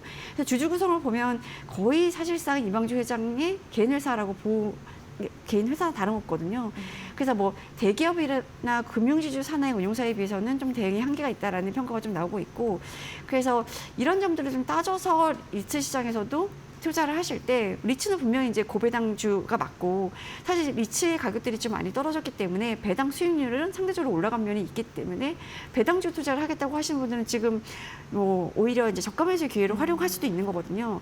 다만 옥석 가리기가 진행될 수 있으니까 그 옥과 석을 가려서 이제 투자를 해야 되는데 국내 증시에 상장된 리츠가 지금 25개예요. 리츠의 공모가가 보통 이제 5,000원인데 지금 공모가로 웃도는 리츠를 보면 삼성 FM 리츠, 한화 리츠, 코람코 더원 리츠, SK 리츠, 신한 알파 리츠 지금 보면 한 5개 정도밖에 안 되거든요. 네, 네. 근데 심지어 1,000원을 밑도는 리츠도 있어요. 근데 지난주에 나이스 신용평가가 내놓은 리포트를 보면 이제 국내 상장 리츠를 투자할 때 보면 시장성 조달 비중이 어느 정도인지를 좀 보고 투자를 해야 한다라고 이제 얘기를 했는데 시장성 조달 비중이라는 거는 회사채 발행을 해서 그 자금으로 이제 투자를 한 리츠들이 어느 정도인가라는 건데 이걸 못 갚으면 이제 JR 글로벌 리츠처럼 이제 파산에 이를 수 있으니까 네네. 뭐 시장성 조달 비중이 좀 높으면 좀 유의해야 된다라는 거거든요. 쭉 보면 나심평의 보고서를 보면 롯데리츠라든가 한화리츠, SK리츠 같은 이제 국내 대기업 계열의 리츠들이 살짝 이제 시장성 조달 비중이 다른 리츠 대비 좀 높은 수준이라고 하고요. 이런 리츠들은 실제로 이제 기초자산으로 들어간 자산 가치가 하락하면 문제가 생길 수 있기 때문에 조금 유의해 봐야 되고 사실 담은 자산이 어디냐를 보고 투자할 필요도 있는데 뭐 국내 조금 그래도 안정적인 오피스 빌딩이라든가 뭐 이런 부동산으로 혹은 이제 골고루 포트폴리오를 구성한 리츠들은 그나마 좀 안심하고 볼 수 있지 않겠냐라는 분석들이 좀 나오고 있는데 뭐 대표적인 것들이 뭐 코람코 라이프 인프라 리츠 이런 데들은 전국에 160개 직영 주유소를 기초자산으로 담고 있고 여기에 뭐 물류센터도 들어가 있고요. 리테일 판매점 그리고 일부 오피스 빌딩도 좀 들어가 있거든요. 굉장히 좀 분산 투자를 좀 해놓은 상황이고 신한 서부 T&D 리츠 같은 경우도 뭐 호텔, 리테일, 오피스 뭐 이런 것들을 좀 아우르는 포트폴리오를 구성하고 있어서 여기 들어가 있는 이제 자산들 보면 광화문 G타워라든가 신라스테이 마포 그리고 인천 스퀘어원, 용산 그랜드 머큐어 요새 호텔들 굉장히 좋잖아요. 네. 이런 자산들이 들어가 있으니까 리츠 투자하실 때 이 리츠가 어떤 이제 기초자산을 보유하고 있는지 어떤 부동산을 보유하고 있는지 플러스 시장성 이제 조달이 어느 정도 되는지 회사채 발행을 어느 정도 했는지 부채가 어느 정도인지 이런 것들을 다 종합적으로 보고 거기에 배당 수익률 지금 주가 대비 배당액이 얼마가 되는지 이런 것들을 좀 보고 투자하시면 좋을 것 같습니다. 네. 해외 부동산 리츠, JR 글로벌 리츠, 요게 기업 회생 절차 이슈 아주 그냥 일목요연하게 잘 말씀해 주셨습니다. 어쨌든 고유가, 고물가, 고환율 이런 리스크 때문에 이런 자산에 대해서는 투자 유예사항이 굉장히 필요하네요. 여러분들 주식시장과 회사채 시장의 리스크 잘 파악하셔서 전략 잘 세워보시길 바라겠습니다. 실적 이런 부분도 꼬박꼬박 좀 챙기는 게 중요하겠네요. 네, 권소연 마케팅 센터장의 분석으로 들으셨습니다. 잘 들었습니다. 네, 감사합니다.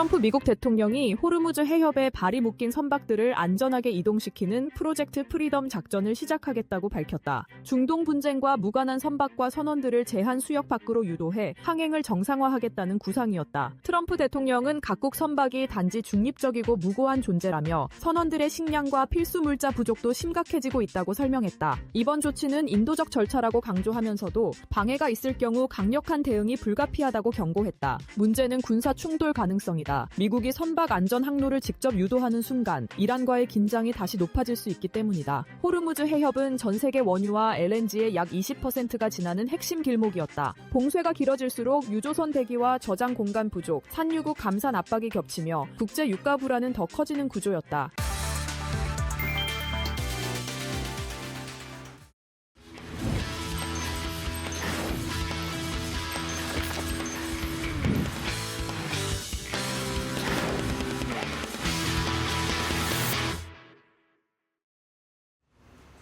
상위 1% 초고수혜픽 시간입니다. 오늘 우리 양시장 오전부터 강하게 튀어 올랐습니다. 특히 코스피는 6,700을 넘어 800선까지 돌파한 상황입니다. 그렇다면 지금 고수들은 어떤 종목에 관심을 가지고 있을까요? 오늘 오전장 기준 고수들의 매수 사기 종목입니다. 1위부터 5위까지인데요. 오늘 반도체 투톱 코스피 시장을 강하게 끌어올리더니 고수들도 함께 사들이고 있는 모양입니다. 특히 삼성전자는 노조 파업에 대한 리스크가 있음에도 불구하고 주가를 견고하게 좀 지켜내고 있는 상황이고요. SK하이닉스 7% 급등세 보이면서 또다시 신고가를 경신했습니다. 고수들도 함께 사들이고 있는 상황인데 잠시 후에 전략 세워보도록 하겠습니다. LS 일렉트릭 같은 전력주도 오늘 시장에서 좀 주인공으로 나선 상황입니다. 6% 넘게 상승하면서 고수들도 매수 우위 보이고 있습니다. 두산 에너빌리티는 좀 유일하게 하락하고 있습니다. 0.87% 강보합권 보이면서 고수들은 저가 매수 물량 좀 나와주고 있는 상황이고요.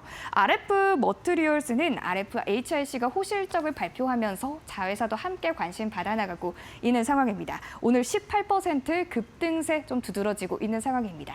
전반적으로 매수 상위 종목 1위부터 5위까지 함께 살펴봤는데요. 오늘 SK하이닉스 관련해서 전략 세워보도록 하겠습니다. 이데일리 TV 신일섭 전문위원님 모시고 이야기 나눠볼 텐데요. 위원님 안녕하세요. 네, 안녕하세요.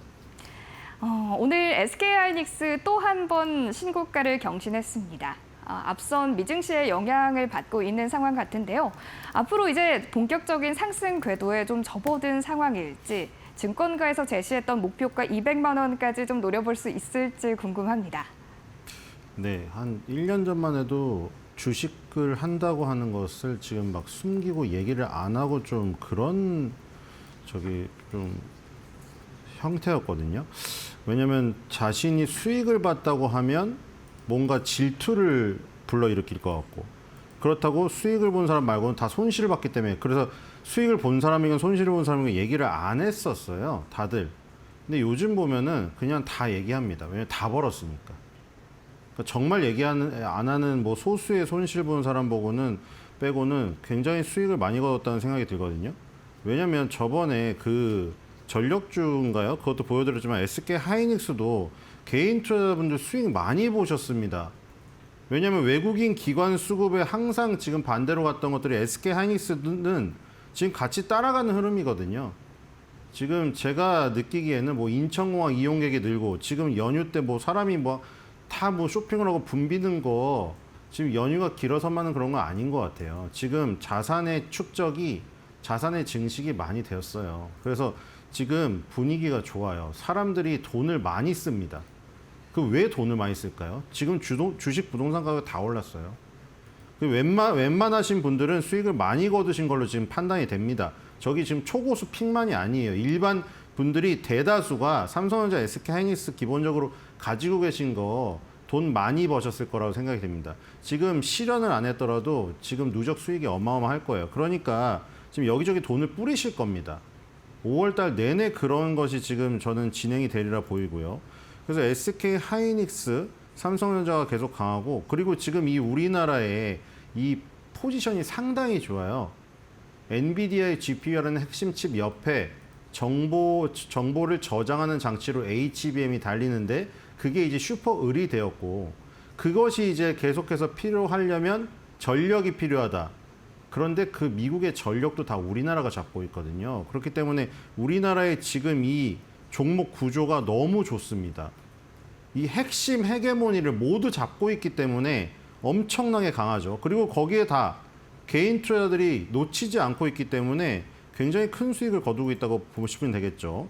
그리고 삼성전자가 살짝 약한 것은 아까 말한 대로 그 파업 문제 때문에 걸려 있는 건데, 20일 날 법원의 결정이 나오죠. 거기서 힘을 실어주는 쪽에 따라서 갈리게 될 텐데, 아마 제 생각에는 법원이 이 힘을 실어주는 쪽이, 그렇죠, 조심스럽지만 나쁜 쪽이 아니라는 것을 아마 시장에서도 판단하고 있지 않을까. 그것만 아니었다면 삼성전자도 지금 30만 원 가까이 갔으리라 생각이 됩니다. 어쨌든 SK하이닉스는 장중에 140만 원을 돌파했고요. SK스퀘어는 지금 시총 4위까지 올라섰습니다. 13% 급등하고 있고, 결국에 이제 저기 나온 초고수의 픽뿐만 아니라 지금 보시면 개인 투자자들 SK하이닉스 수익 대부분 다 보셨습니다. 지금 원래 이게 항상 우리가 외국인 기관 개인 수급 볼 때 왜 외국인 기관하고 개인은 저렇게 반대로 움직일까? 개인은 왜 못 뭉쳐? 이러죠? SK하이닉스 보세요. 개인 투자자를 꾸준히 매집했죠. 이거 이거 지금 50만 원 밑부터 1년치 흐름이 50만 원 밑부터 개인 투자자들 계속 사셨습니다. 최소한 3배 수익 보셨어요. 이게 무슨 조작이 일어날 수가 없잖아요. 이 수급은 그냥 찍히는 거기 때문에 외국인보다도 더 많은 수량을 가져갔습니다. 외국인은 지금 수익 실현 많이 했죠. 중간중간에. 그러면서 우리가 SK 하이닉스 외국인이 이제 빠져나가네. 중간에 야 외국인은 이제 매도치네. 그 뉴스를 몇 번을 봤죠. 그 뉴스를 몇 번을 보는 와중에도 신고가 갱신 계속 일어나고 개인 투자자들은 물량 계속 가져가고 있습니다. 개인과 기관이 오히려 지금 외국인을 왕따시키는 흐름이에요. 이거는. 이게 지금 옛날에 외국인의 흐름이 마치 개인의 흐름 같죠. 옛날엔 그랬잖아요. 외국인 기관 쌍끌이 매수가 일어나는 종목에 개인만 소외되다가 나중에 뉴스 보고 꼭지에 개인이 들어오면 외국인 기관 팔고 나가는 그 전형적인 형태였죠. 지금 완전히 정반대 아닙니까? 매니에 외국인들이 오히려 팔고 있고 기관과 개인이 매집하는 형태잖아요. 그러니까 이렇게 분위기가 좋은 거예요. 연휴가 많아서 분위기가 좋은 거다? 그런 건 아닌 것 같습니다. 그런 것도 있겠죠. 근데 거기에 더불어서 지금 이런 자산의 증식이 분명히 배경에 있다. 그것 중심에는 당연히 SK 하이닉스가 있고 지금 SK 하이닉스의 이 승승장구는 앞으로도 지속되리라 생각이 됩니다. 아까 말씀드렸다시피 지금 HBM이라는 이 을 부분에 있는 것이 값 부분이 됐고요. 그 뒤를 이제 백업해주는 전력기기 업체들까지 우리나라가 다 갖추고 있기 때문에 SK 하이닉스의 질주가 당분간 계속되지 않을까 이런 생각이 들고 200만 원도 그렇죠. 눈앞에 있다고 생각이 됩니다. 눈앞은 아니지만 한 눈, 코, 귀 앞에 오겠죠. 지금 140만 원 돌파가 이루어졌기 때문에 다음 목표는 이제 150만 원일 테고 150만 원 마디지수대를 돌파하는 순간 200만 원 얘기도 솔솔 많이 나올 겁니다. 지금 몇몇에서 나왔죠. 이제 그것들이 다 목표 주가가 상향되겠죠. 지금 140, 150으로 목표 주가를 잡아놓고 매수 의견을 부르짖은 지금 증권사들은 그럼 매수 의견을 유지하는 한 목표 주가를 당연히 올려야겠죠. 왜냐하면 주가가 목표 주가를 계속 넘어서 버리니까요. 그렇기 때문에 지금 이제는 오히려 불이 붙었다고 보시면 됩니다. 불이 붙으면 더 빨리 움직일 가능성이 크거든요. 그래서 SK 하이닉스의 초고속 질주는 계속 되리라 생각이 됩니다. 네, SK 하이닉스 계속해서 상승 탄력 받아갈 거다라고 의견 남겨주셨습니다. 이렇게 매수 상위 종목 전략까지 함께 세워봤는데요. 이어서 매도 상위 종목도 함께 열어보도록 하겠습니다. 오늘 오전장 기준 고수들의 매도 상위 종목입니다. 오늘 장이 굉장히 좋았는데 고수들은 어떤 종목 매도하고 있을까요? 전반적으로 보시면 하락하는 종목들 위주로 매도가 좀 나오고 있습니다. 현대 로템 같은 K방산 그리고 스페이스X 관련된 스피어까지 4% 하락하면서 함께 팔아치우고 있는 모습이고요. 오늘 에코프로 좀 주목을 해보셔야겠습니다. 계속해서 좀 주가가 지지부진한 모습이었는데 오늘 좀 2% 상승 흐름 가져가고 있지만 고수들은 매도하고 있습니다. 관련해서 전략 잠시 후에 세워보도록 하겠고요. 롯데에너지 머티리얼즈 오늘 23% 급등하고 있습니다. 동박 관련해서 시장에 관심을 받았었는데 고수들은 차익 실현 물량 기분 좋게 내던지고 있는 상황인 것 같습니다. 지금까지 매도 상위 종목 5종목 함께 살펴봤는데요. 오늘은 에코프로 2차 전지 관련해서 질문 드려보도록 하겠습니다. 2차 전지, 특히 에코프로 그룹주는 호실적을 발표했음에도 불구하고 주가가 좀 답답한 상황이었습니다. 오늘은 장이 좀 좋으면서 함께 올라가고 있는 상황인 것 같은데요. 고수들은 함께 매도하고 있는 좀 반대의 상황이 나오고 있습니다. 이유가 좀 뭘까요? 글쎄요, 나쁘지 않다고 생각이 됩니다. 지금 코스닥 1위가 에코프로고요. 알테오젠과 삼천당 제약이 한 번씩 1위를 차지했었죠. 삼천당 제약은 개별 이슈로 지금 5위까지 추락한 상태고 알테오젠은 계속해서 꾸준히 좋지만 지금 일단 에코프로 BM 형제에게 1, 2위를 뺏겼습니다. 다시. 결국에는 지금 코스닥 1, 2위가 다시 2차 전지가 됐습니다. 2차 전지 지금 금양의 상패 위기설 얘기도 나오고 하지만 어쨌든 간에 지금 2차 전지도 다시 한번 재기의 발판을 마련했거든요. 최근에 고유가로 인해서 전기차에 대한 얘기가 다시 부각되고 있고 그다음에 이제 로봇, 인공지능 시대에 어떤 배터리의 다시 한번 로봇 플랫폼을 토대로 한 효용성이 지금 강조가 되고 그다음에 ESS 시장에서 부활을 하고 있는 지금 상황이고 2차 전지가 지금 1, 2위를 차지하고 있다는 게 나쁘지 않다는 거를 지금 증명하는 거 아니겠습니까? 지금 에코프로가 지금 최근에 주춤하고 있지 작년 10월 달에 에코프로의 주가는 5만 원이었습니다. 지금 얼마에 있나요? 15만 원에 있거든요. 여러분들. 2차 전지도 3배가 올랐어요. 지금 2026년도 2월 달에 19만 원까지 갔었고 에코프로도 바닥에서 엄청 올랐죠. 지금 가장 뜨거웠을 때 2023년도 7월 달에죠. 30만 원이죠. 물론 그 30만 원의 고점에 물리신 분은 아직 반토막이겠죠. 근데 밑에서 올라온 폭을 보십시오. 거의 뭐 캐즘에 빠져가지고 30만 원에서 거의 몇 토막 났나요? 지금 뭐 4만 원, 3만 원, 4만 5천 원 뭐 이렇게 갔다가 거기서 다시 이렇게 올랐잖아요. 이게 회복의 이 강도를 보시면은 거래량이 엄청나게 터지면서 각도가 상당히 가파르게 오른 모습을 보이죠. 거의 완전히 죽었다가 완전히 생명이 지금 다시 넣어지고 있는 상태죠. 그리고 지금 여기는 외국인 기관이 끌어올렸거든요. 2026년 초반에 외국인 기관이 끌어올렸고 좋은 거는 역시 요즘에는 개인 투자자들이 빨리 달라붙어요. 지금도 개인 투자자들이 늦었네 싶었는데 여기서 일단 같이 매집을 하는 상태입니다.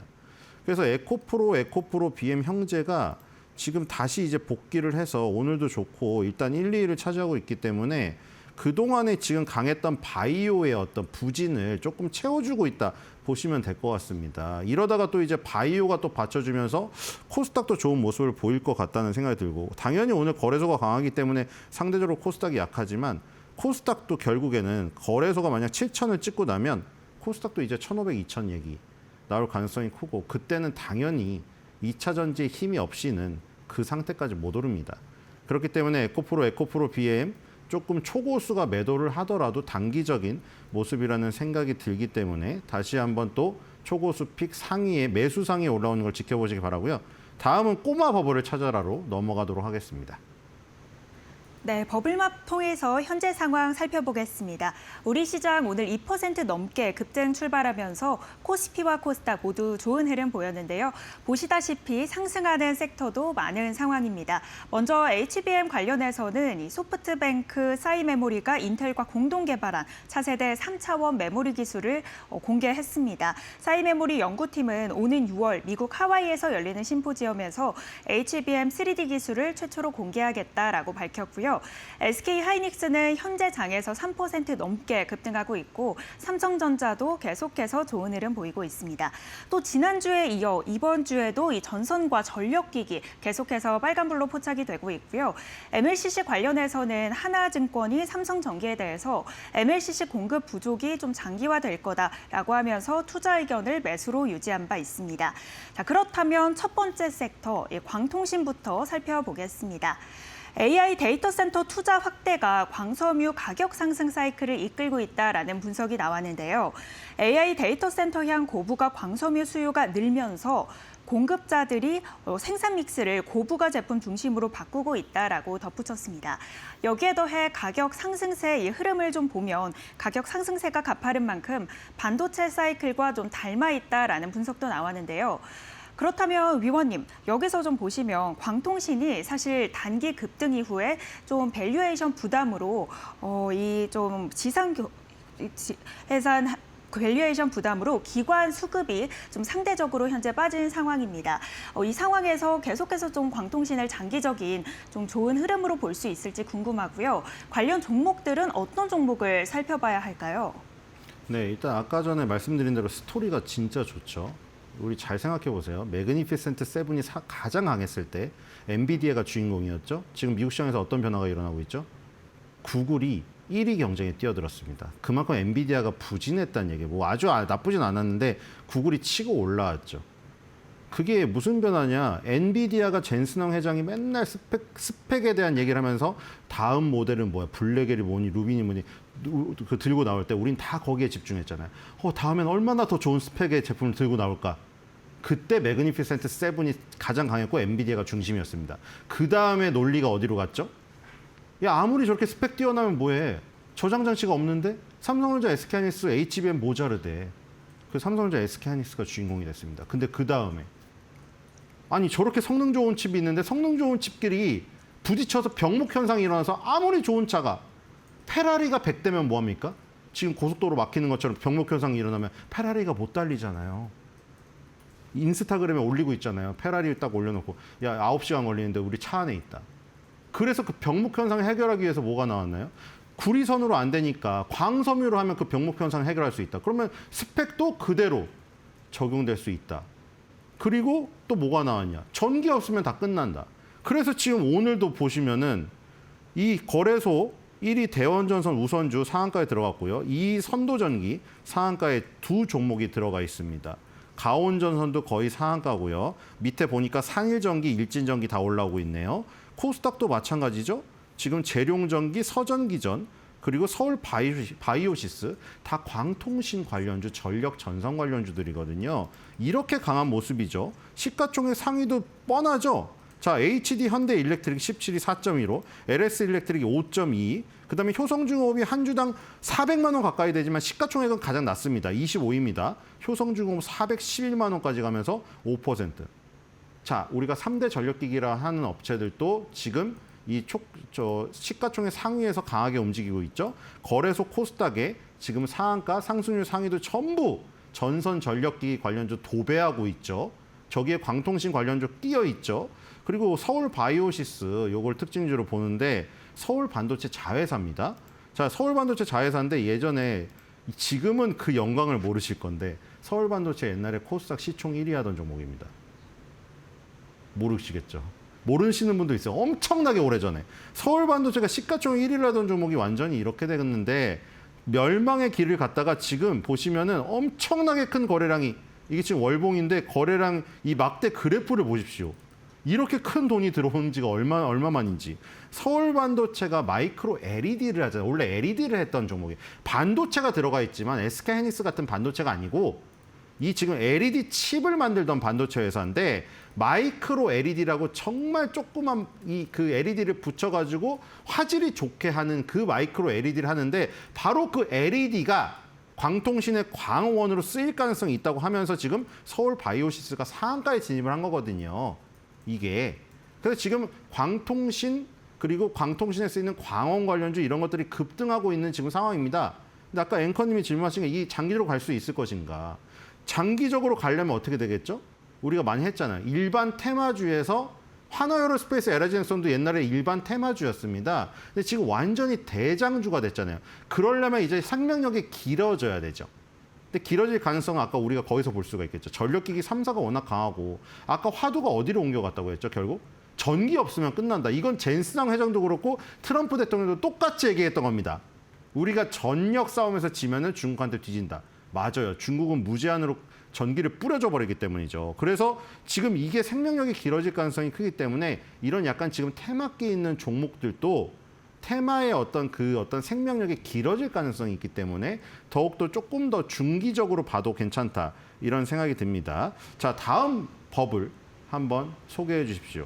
네, 다음 섹터로는 우주항공 관련해서 이야기를 나눠보겠습니다. 우리나라가 개발한 정밀 지상관측 위성이죠. 차세대 중형위성 2호가 발사에 이어서 지상 교신에 성공했다라는 소식이 전해졌습니다.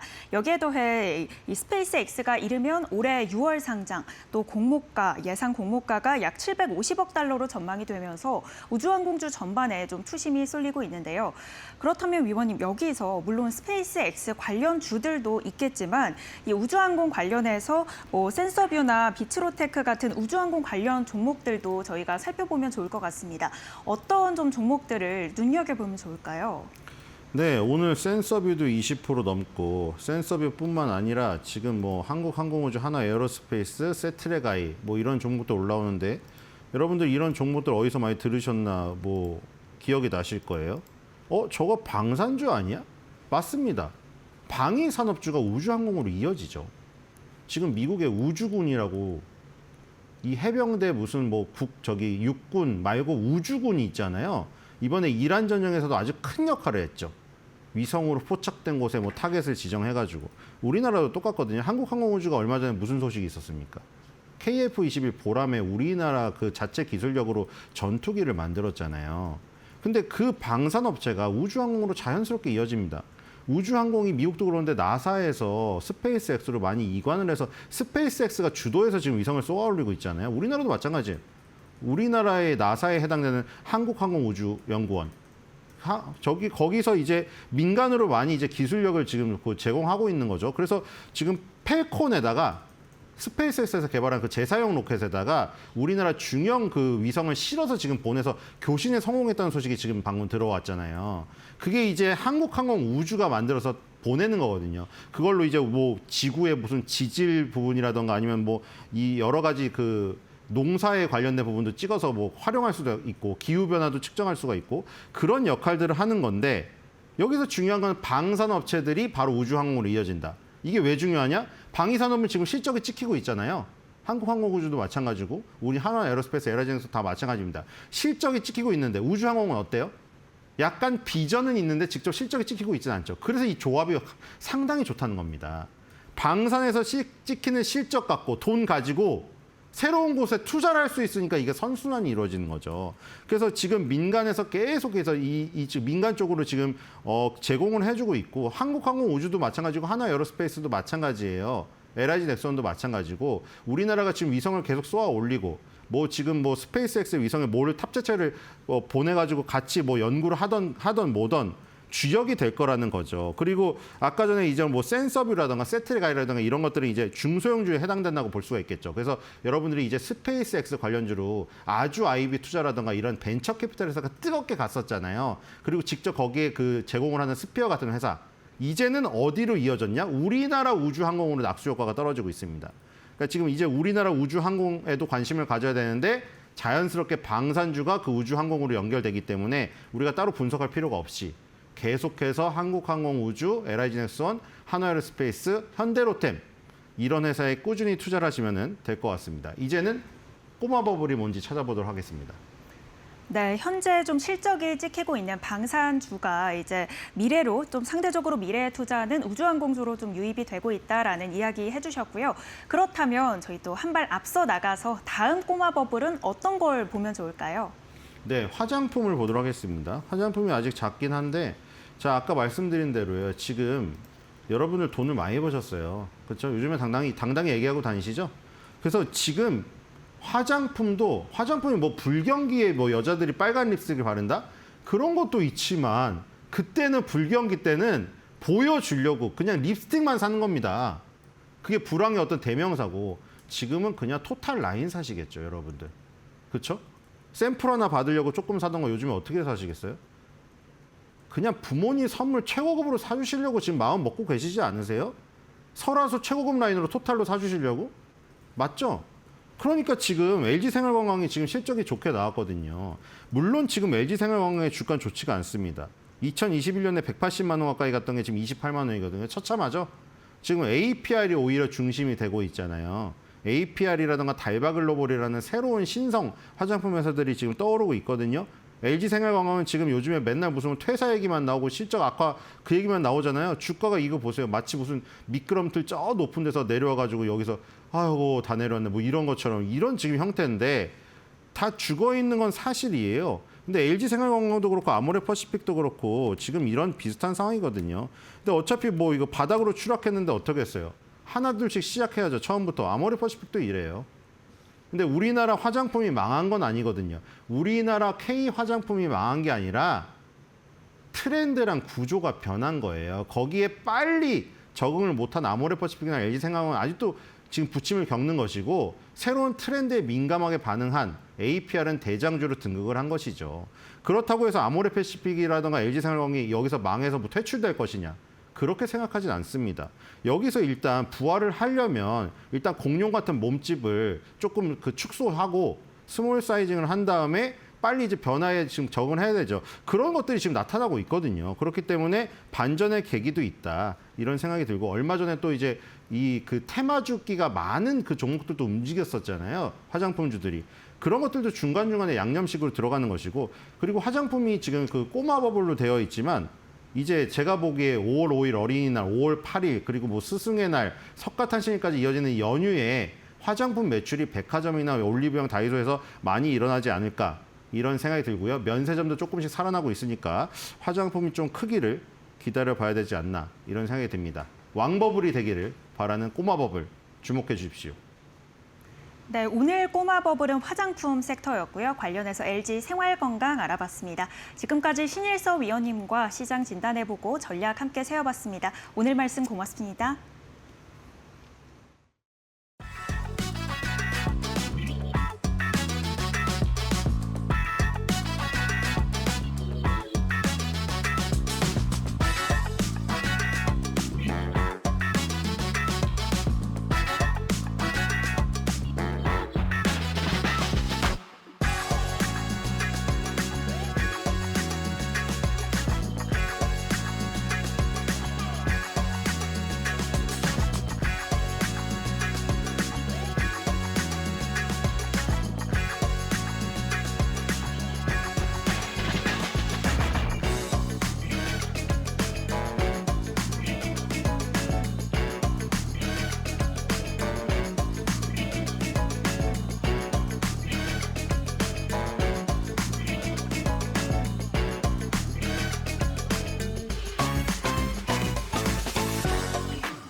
오늘 시장은 6,800선을 넘어서며 7,000피에 한 발 더 다가갔습니다.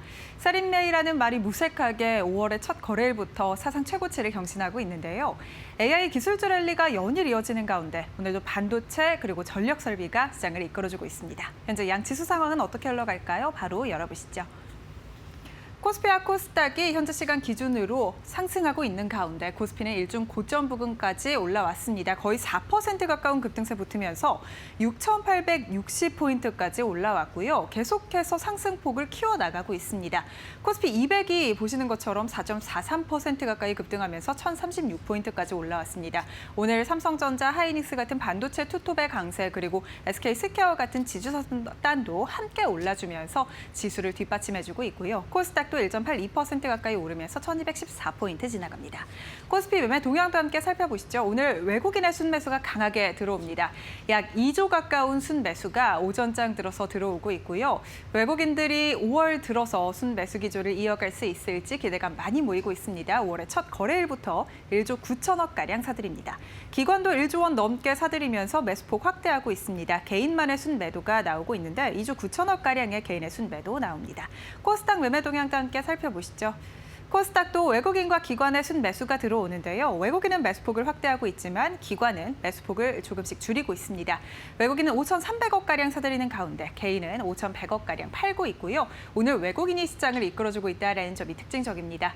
원달러 환율도 함께 살펴보시죠. 오늘 원달러 환율이 10원 가까이 내려오면서 출발을 했습니다. 트럼프 대통령이 호르무즈 해협을 지나는 선박을 좀 호위하겠다 이런 입장을 밝히면서 원달러 환율에는 하방 압력으로 작용했고요. 1,470원 선까지 내려왔습니다. 1,472원 선 지나갑니다. 네, 이렇게 오늘 시장 상황 간단하게 살펴봤는데 외국인의 순매수가 가파르게 들어오고 있다는 점이 특징적입니다. 그렇다면 중요한 투자 뉴스는 어떤 게 있는지 바로 이어서 살펴보시죠. 반도체 호황에 힘입어 올해 2분기 수출이 작년보다 30% 넘게 증가할 것이라는 전망이 나왔습니다. 한국수출입은행 해외경제연구소는 올해 2분기 수출이 2,300억 달러로 전년보다 30% 늘어날 것이라고 봤습니다. 수은에 따르면요, 올해 2분기 수출 선행 지수는 작년 동기 대비 5.5%포인트 상승했는데요. 중동 전쟁의 종전 협상이 지연되고 있고 원유 수급의 불확실성은 여전하지만 반도체의 견인력으로 전체 수출의 우상향 흐름이 지속될 것이라는 분석입니다. 앞서 4월 수출액을 봤을 때 작년 동월 대비 48% 증가한 858억 9천만 달러를 기록하며 두 달 연속으로 수출액이 800억 달러를 돌파했는데요. 세계적인 AI 인프라 투자에 반도체 수요가 폭증하면서 4월 반도체 수출액은 작년 동월 대비 173% 증가한 319억 달러를 기록했습니다. 이러한 가운데 오늘 SK 하이닉스가 정말 폭등하고 있습니다. 9.37%가량 오르면서 지수를 이끌어주고 있는 상황입니다. 140만 원 선까지 돌파했고요. 140만 7천 원 선 지나갑니다. 마찬가지로 삼성전자도 오름폭 키우면서 현재 시간 기준으로 4% 가까운 급등세 붙고 있고요. 22만 9천 원 선 거래되고 있습니다. 오늘 삼성전자 그리고 하이닉스가 함께 올라주면서 지수가 신고가를 경신하고 있습니다. 네, 이렇게 SK 하이닉스가 140만 원 선까지 넘어서면서 신고가를 경신하는 중인데요. 지주사인 SK스퀘어도 100만 원 선 돌파를 눈앞에 두고 있습니다. SK스퀘어는 오늘 95만 9천 원까지 고점을 높이면서 신고가를 경신했습니다. 5거래일 연속 상승세를 이어가면서 현대차를 제치고 코스피 시총 3위로 올라섰는데요. 이 같은 상승세는 SK하이닉스의 가파른 주가 상승 때문입니다. LH투자증권은 SK스퀘어의 목표 주가를 110만 원으로 올려잡으면서 순자산 가치에서 절대적인 비중을 차지하는 SK하이닉스의 상승을 그 이유로 꼽았습니다. 또 이러한 강세가 당분간 이어질 것으로 봤는데요. 적극적인 주주 환원 정책을 반영해 매년 자사주 매입과 소각을 진행하고 있다면서 2024년 2천억 원, 2025년 1천억 원에 이어 올해는 현금 배당 2천억 원을 계획하고 있다고 전했습니다. 오늘 지주 샀단이 전반적으로 좋은 가운데 SK스퀘어도 12.8%가량 급등한 94만 9천 원 선 지나가고 있습니다. 오늘 95만 원 선까지 장중에 고점을 높였고요. 마찬가지로 LS도 지금 정부의 중복 상장 금지에 따라 추가적인 주주 가치 환원에 대한 기대감이 함께 모이고 있습니다. LS 주가도 9.71% 가까이 오르면서 49만 7천 원 선 거래되고 있습니다. AI 데이터 센터 붐으로 전선, 전기 관련 종목들이 연일 주목을 이어가고 있습니다. 특히 1분기 영업 실적이 큰 폭으로 늘어났고 또 블룸에너지향 공급 계약까지 밝힌 산일전기가 오늘 두 자릿수 급등 중입니다. 산일전기는 앞서 1분기 매출과 영업이익이 전년 동기 대비 각각 52%, 48% 성장한 어닝 서프라이즈를 기록했습니다. 이러한 호실적은 신재생 및 특수 변압기 부문에 압도적인 고성장이 견인했는데요. 1분기 신재생과 특수 변압기 부문 매출은 전년 대비해서 113% 급증했습니다. 특히 산일전기는 지난 4월 23일 미국 블룸에너지의 하이퍼스케일 데이터 센터 전력 공급용 배전 변압기 503억 원에 대한 수주를 공시했었죠. LS증권은 영업 실적 대호조에 더해 이번 블룸에너지 벤더 등록, 또 초고압 변압기 진출 등의 메가톤급 호재 등이 산재해 있다면서 산일전기에 대해 목표가를 37만 원으로 올려 잡았습니다. 오늘 주가 함께 살펴보시죠. 17% 넘게 급등하면서 31만 3,500원 선 쓰고 있고요. 오늘 신고가 새로 써냈습니다. 오늘 전선기기, 전력기기주들 일제히 신고가 써내는 가운데 가온전선이 5거래일 연속의 기관의 순매수가 들어오고 있습니다. 22% 넘게 급등하면서 29만 7천 원 선 거래되고 있고요. 전선 케이블 테마 중에 가장 큰 상승 탄력 붙고 있습니다. 일진전기도 16%가량 급등하면서 14만 2,100원 선 거래되고 있고요. 대한전선 주가도 7% 넘게 상승하면서 오늘 신고가 새로 쓰고 있습니다. 유가증권 시장이 연일 랠리를 펼치는 가운데 AI 데이터 센터와 모멘텀이 굉장히 뜨겁습니다. 데이터 센터 밸류체인이 주목받고 있는데요. 그 안에서 어떤 업종과 종목을 선별해보면 좋을지 저희와 함께 이어서 알아보시죠. 오늘 시장 전반적으로 봤을 때 탑 섹터는 전력과 전력 설비입니다. 오늘 딱 주제에 맞게 여러분께 설명을 해드릴 텐데요. 전력 그리고 배터리 전략 이런 한눈에 저희가 톱파보기 해보도록 하겠습니다. 윤석정 경제평론가님 모셨습니다. 어서 오세요. 네, 안녕하십니까? 네, 반갑습니다. 일단 오늘 엠버 보고서를 통해서 전략적인 에너지 쪽 분석을 해주신다고 네네네. 들었는데 태양광부터 또 봐야 할 필요성이 있을 것 같습니다. 이제 전반적으로 엠버 보고서가 뭔지부터 설명 좀 부탁드릴게요. 이게 네. 영국의 그 기후 그런 정책에 관한 싱크탱크라고 얘기할 수가 있는데요. 네네. 처음 들어보신 분들이 굉장히 많을 거예요. 그렇지만 굉장히 권위 있는 기관이라고 얘기할 수가 있는 거고요. 보통 G7, 그다음에 UN 기후변화협약 총회 등에서 네. 이 데이터를 갖다가 꼭 인용을 합니다. 그만큼 공식력이 있는 어떤 기관이라고 얘기할 수가 있는 거고요. 이제 매년 사실은 그 엠버에서는 글로벌 전력 전망이라는 보고서를 내요. 이번에 이제 발표된 게 사실은 25년도에 뭐라고 할까요? 글로벌 어떤 전력 시장에 대한 어떤 분석 보고서인데 네. 이게 전 세계 215개국을 대상으로 하는 겁니다. 그러니까 글로벌 전력 발전이 대체로 이제 어떤 식으로 추세가 변화하고 있는가 그 동향을 갖다가 분석한 연례 종합 보고서라고 얘기할 수가 있는 거고요. 이게 이제 시사하는 바가 저는 굉장히 강력하다라고 보고 있는 거고요. 사실 이거는 25년이면 지금 중동 전쟁이 발발하기 전에 이게 보고서거든요. 네. 이제 중동 전쟁이 다시금 발발하면서 지난 시간에도 말씀드렸듯이만 유가가 이제 고공행진을 하고 있는 거고 이게 사실은 이제 올해 전력 시장을 더 한층 사실은 재생에너지의 어떤 그게 이제 그 중력이 가속화되는 그런 모양으로 만들어 갈 거다. 사실은 이런 의미 때문에 이 보고서를 소개하게 됐습니다. 예. 네. 그럼 이제 그 안에 있는 에너지원을 쭉 봐야 되는데 가장 뭐랄까요 성장을 많이 했던 그런 부분은 태양광 쪽이 아니었나 네, 그렇습니다. 이런 생각이 듭니다. 네, 우리나라에서는 네. 사실 태양광 발전이 그렇게 폭발적으로 증가하지 않죠. 네. 근데 세계적으로 놓고 보게 되면 사실 태양광 발전이 폭발적으로 늘어나고 있거든요. 그러니까 25년에 전 세계 태양광 발전량은 636테라와트아워에 달합니다. 이게 YOY로 어느 정도 성장한 거냐면은 거의 한 33% 성장한 거거든요. 이게 어느 정도 단일 발전원이 사실은 이렇게 전년 대비해가지고 30% 이상 성장한 유례가 없어요, 역사상. 네네. 근데 태양광이 이 정도로 이제 어떻게 보면 성장을 했다라고 얘기하는 거고요. 저기 그림에서 보시는 것처럼 태양광 발전은 지수적인 성장을 하고 있으나 맨 아래 그 녹색 선 있죠, 짙은 녹색. 네. 그게 지금 태양광 발전이거든요. 그다음에 옅은 녹색 있죠, 이게 풍력 발전입니다. 태양광 발전의 어떤 그 양 자체가 증가 속도가 굉장히 가파르다라고 얘기할 수가 있는 거고요. 이미 풍력을 앞질렀고, 그 다음에 지금 어느 정도 수준에까지 와 있냐? 저 맨 위에 이 약간 저 회색 선 보이는 거 있죠? 네. 예, 가로로 이렇게 길게 늘려져 있는 게 바로 원자력 발전이거든요. 거의 원자력 발전을 갖다가 추월할 정도 위기에 거기까지 와 있다. 그러니까 매년 이게 어느 정도 성장을 했냐면은 그 10년, 과거 10년 동안 놓고 보게 되면 연평균 27%씩 성장을 했어요. 아, 예. 그러니까 엄청나게 성장을 하고 있다라고 봐야 되는 거고요. 지금 이 태양광이 이렇게 성장을 하면서 지금 청정 에너지는 태양광과 풍력을 포함하는 거죠. 신규 전력 수요. 그러니까 새롭게 늘어나는 전력 수요 거의 100%를 갖다가 감당을 하고 있습니다. 이게 굉장히 중요한 의미인데요. 태양광만으로는 전 세계 늘어나는 전력 수요의 거의 한 75%를 단독으로 충족을 하고 있고요.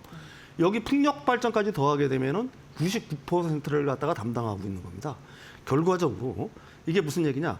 청정 에너지의 어떤 발전량 증가가 전 세계 전력 수요 증가를 갖다가 완벽히 충족한다는 얘기고, 그 얘기는 무슨 얘기냐? 다른 전력원을 갖다가 가령 화석연료 전력원이라든지 아니면 원자력 발전을 더하지 않고도 늘어나는 전력 수요를 갖다가 지금 청정 에너지가 충분히 감당을 하고 있다.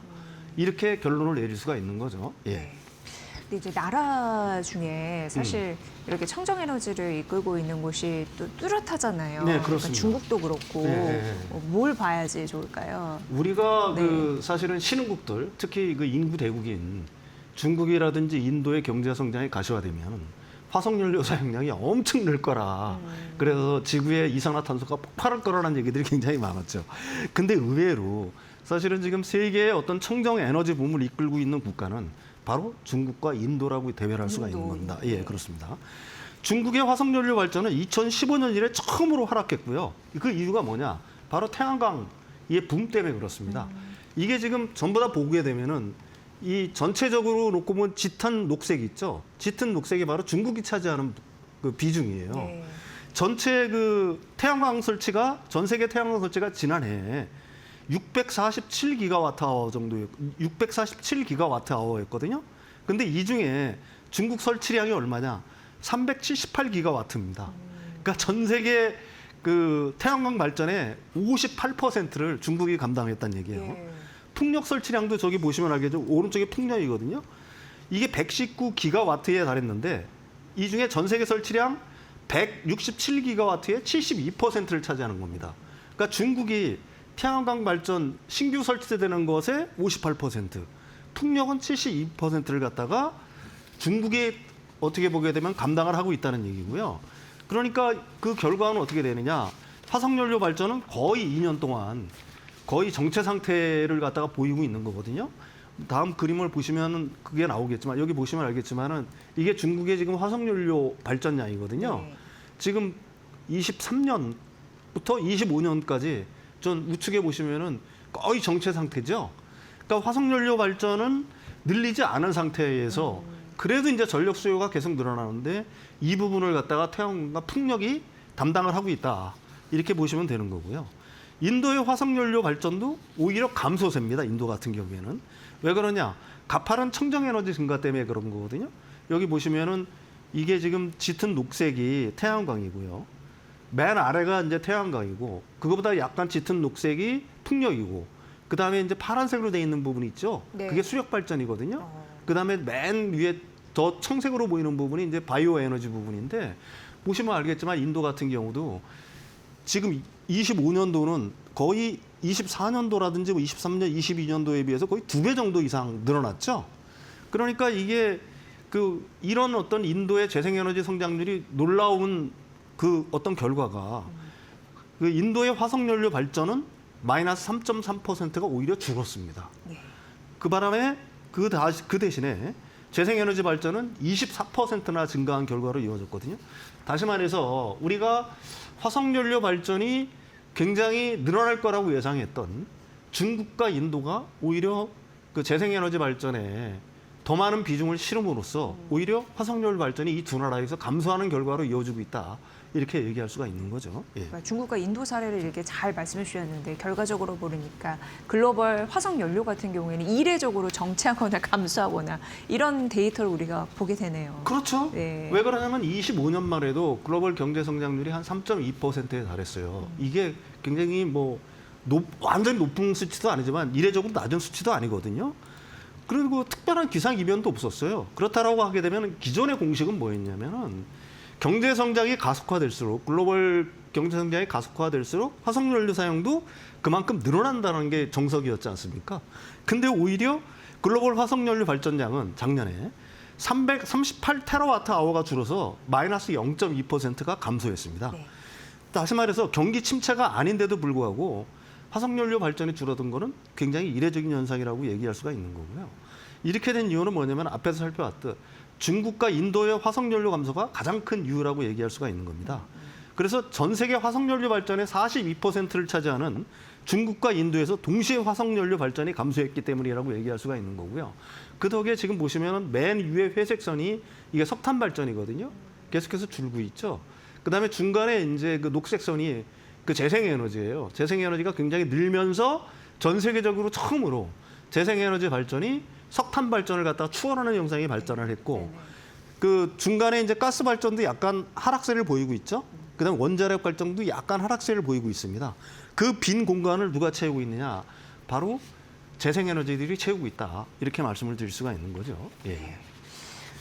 이러고 보면은 참 태양광 발전도 이렇게 됐네 이런 생각도 들고 네네네. 재생에너지 우리가 좀 다시 볼 정말 에너지 자원이다 이런 생각이 드는데 네네. 그럼 태양광 굉장히 폭발적인 성장을 했잖아요. 네네, 그럼 그렇습니다. 그 다음에 스타는 누구일까? 자연스럽게 그렇습니다. 관심 가지. 그게 혹시 배터리일까? 뭐 이런 생각이 드는데. 태양광 성장의 다음 기폭제는 바로 배터리가 될 수밖에 없겠죠. 왜 그러냐면 이미 태양광은 글로벌 전력 시스템의 대세가 되어가고 있는 건 맞는데 그 왜 그러냐면 아까도 말씀드렸듯이 전기 수요 증가 대부분을 충당하고 화석연료를 대체해 나가고 있는 게 현실이에요.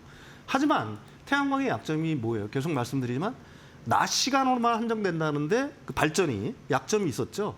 그래서 세계적으로 이제 더 커브의 어떤 글로벌화 현상이라는 게 벌어지고 있는데 더 커브라는 게 뭐냐면 저기 보시면 알겠지만 낮 시간 동안에는 저기 황색선이 있죠. 네. 이게 지금 그 발전 그러니까 태양광 발전을 제외한 나머지 발전원들을 말하는 거거든요.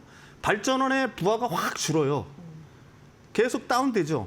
근데 이제 태양광 발전이 거의 끝나는 시점, 낮 시간이 거의 끝나는 오후 6시경이 되면은 이게 이제 다른 발전원들이 본격적으로 막 가동을 해야 되는 거예요. 예. 부담이 굉장히 늘어나는 거죠. 그러니까 이게 지금 오리 모양처럼 생겼잖아요. 그래서 이게 더 커브 현상이라고 일명 이걸 갖다가 계속해서 일컫는 겁니다. 무슨 얘기냐? 그러니까 태양광 발전이 늘어나면 늘어날수록 더 커브 현상이 심화된다는 얘기가 될 수가 있는 거죠. 그러니까 태양광 발전이 본격적으로 가동하는 낮 시간대에는 다른 기저발전원들이 거의 할 일이 없지만 이게 끝나게 되면은 그 기저발전원들이 막 폭풍적으로 늘어나면서 그 어떻게 보게 되면 부하가 굉장히 심해지는 현상들이 나타났거든요. 이게 무슨 말이냐? 그 결국 태양광 발전이 그 전력망의 어떤 부담으로 작용할 수 있다는 얘기겠죠. 근데 이걸 갖다가 이제 막을 수 있는 수단이 본격적으로 생겼다는 얘기입니다. 다시 말해서 태양광 발전의 간헐성이라든지 유연성 부족을 갖다가 배터리가 이제 커버해 나가고 있는 거예요. 가령 값싼 낮 시간에 태양을 갖다가 태양이 없는 시간으로 옮겨주는 효과가 있는 거죠. 네. 무슨 얘기냐? 낮 시간에 ESS에 저장을 했다가 태양이 사라지는 밤 시간에 이 저장한 걸 갖다가 방전을 하면서 전기를 갖다 공급하면 되는 거니까요. 이렇게 되는 이유는 뭐냐면 배터리 가격이 계속 내려가고 있어요. 그다음에 배터리 저장 장치의 어떤 설치량이 계속 올라가고 있습니다. 지금 불과 몇 년 전만 하더라도 1kWh에 $400를 넘어갔었어요. 배터리 가격이 왼쪽에. 근데 지금은 뭐냐? kWh에 $100 이하로 지금 추락을 한 상황입니다. 그 바람에 그 ESS의 설치량이 계속해서 지금 급증을 하고 있는 거죠. 이런 식으로 이제 급증을 하고 있는 겁니다. 따라서 지금 현재 상황은 어떠냐? 배터리 설치량 급증에 따라 신규로 설치되는 태양광 발전의 14%를 갖다가 시간 이동을 할 수 있게 된 겁니다. 다시 말해서 낮 시간에 생산된 과일 전력을 갖다 ESS에 충전해 두었다가 해가 진 뒤 전력이 필요한 시간대로 넘겨서 사용하는 거고요. 다시 말해서 버려지는 전력을 갖다가 방지할 수 있게 된 거라고 얘기할 수가 있는 거죠. 근데 아직도 사실은 이 14% 정도 가지고는 사실은 여전히 부족하다라고 얘기할 수가 있겠죠. 그런데 이게 일부 국가, 이게 이제 글로벌 전체적으로 놓고 보면 그렇다는 얘기고, 일부 국가를 놓고 보면 엄청난 양의 그 신규 설치되는 태양광의 높은 비율로 이미 다 설치가 되고 있는 거거든요. 여기 보시면 이거는 이제 전체 그 왼쪽에 이제 그 황색 막대가 이제 그 태양광 설치고, 그 파란색으로 돼 있는 부분이 있죠. 그게 ESS 설치량이에요. 네. 아직도 ESS 설치량이 좀 미진하죠. 그렇네요. 근데 이제 22년부터 급증을 하고는 있어요. 그래서 이게 지금 14%까지 높아진 상황인데 아직도 이거 자체로는 약간 좀 부족한 상황이라고 얘기할 수가 있는 거고. 근데 아까도 말씀드렸듯이 일부 국가들, 가령 칠레 같은 경우에는 신규 설치되는 태양광의 78%를 갖다가 담당할 수 있는 ESS가 설치되고 있는 거고요. 오스트레일리아 같은 경우에는 53%, 그다음에 미국도 20%, 중국이 18% 이런 식으로 태양광 신규 설치되는 태양광을 갖다가 담을 수 있는 ESS 설치량이 폭증을 하고 있다. 네. 이렇게 말씀드릴 수가 있습니다. 예. 네. 그런 거 보면 이제 전력 수요나 앞서서 저희가 뭐 태양광, 풍력 뭐 이런 거 봐드렸지만 화석 연료 이런 네. 부분이 이제 탈동조화되는 그런 모습을 나타내는가. 그렇습니다. 예, 예. 이제 이게 사실 경제 성장이 되려면 화석연료 사용이 늘어난다는 공식 자체가 깨지고 있다. 그렇게 예. 깨지고 있는 이유는 뭐냐? 바로 재생에너지가 있는 거고요. 근데 이제 불행히도 사실은 한국을 놓고 보게 되면은 아직도 재생에너지 비중이 24년 기준으로 9%로 낮습니다. 이게 글로벌 평균이 33.8%고요. OECD 평균이 좀 낮은 거죠. 그렇죠. 예. OECD 평균이 37%인데 우리나라는 9%에 불과해요. 네. 근데 지금 사실은 또 화석연료 그 발전 비중도 우리나라는 60%에 달한다라고 얘기할 수가 있습니다. 여전히 굉장히 높다라고 얘기할 수가 있는 거고요. 이거는 어떻게 보게 되면은 뭐 여러 가지 측면에서 부끄러운 얘기라고 할 수 있겠죠. 우리나라는 태양광 배터리도 만들고요. 태양광 패널도 만드는 나라인데 이런 나라에서 다른 나라들보다 훨씬 낮은 재생에너지 비율을 갖고 있다는 거는 좀 우리가 좀 비판적으로 바라봐야 될 부분이 분명히 있다. 네. 그게 뭐 여러 가지 이유가 있겠죠. 매몰 비용이라든지 아니면 기존 기득권, 전력 산업을 갖다 장악하고 있는 기득권의 문제, 그다음에 에너지 정책이 정권이 바뀔 때마다 계속 바뀌는 문제들도 있는데 이 부분을 빨리 해결해야지 우리가 지금 같은 중동 사태에 따른 이런 어떤 에너지 안보, 이런 맞아요. 위협에서 네. 벗어날 수 있다. 이런 점을 갖다가 좀 명백히 좀 인식을 해야 될 시점이 아닌가 이렇게 생각을 합니다. 네. 예, 예. 정말 이제 배터리와 태양광 강국이긴 한데 아직 그런 부분에서 이제 못 따라가다 보니까 그렇죠. 이런 부분들은 이제 과제를 인식했으니 네네네. 앞으로 이쪽으로 성장하면 또 먹을거리가 이쪽에서 또 있을 수 있으니 예, 예, 예. 앞으로의 추이를 잘 살펴봐야겠네요. 흔들림 없는 정책이 좀 네. 필요할 것 같아요. 네, 예, 예, 예. 정책이 좀 뒷받침되면 에너지 강국으로 가는데 좀 활로가 개척이 되지 않을까까지 좀 생각을 해봤습니다. 엠버 보고서 참 볼 게 많네요. 네. 그런 인사이트 주셔서 감사하고요. 윤석정 경제평론가의 분석으로 함께 들으셨습니다. 고맙습니다.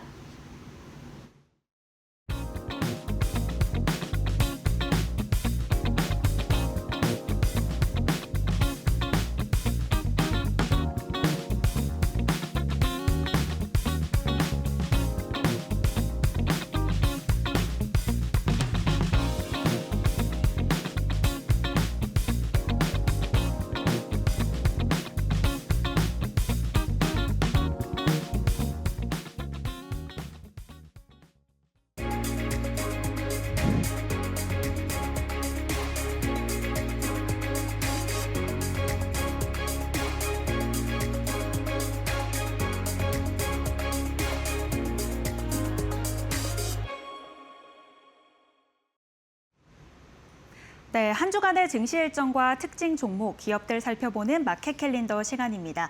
이번 한 주도 주요 경제 지표들이 예정되어 있습니다. 국내 CPI와 미국 ISM 비제조업 지수가 나오고요. 또 미국 빅테크 기업에서는 AMD, 팔란티어의 실적이 나올 예정입니다. 국내 주식으로는 또 카카오와 카카오게임즈, 넷마블의 실적이 나올 예정인데요.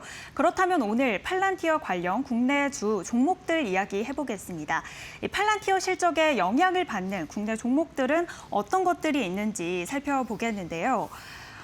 먼저 대표적으로는 HPSP와 AD 테크놀로지가 있습니다.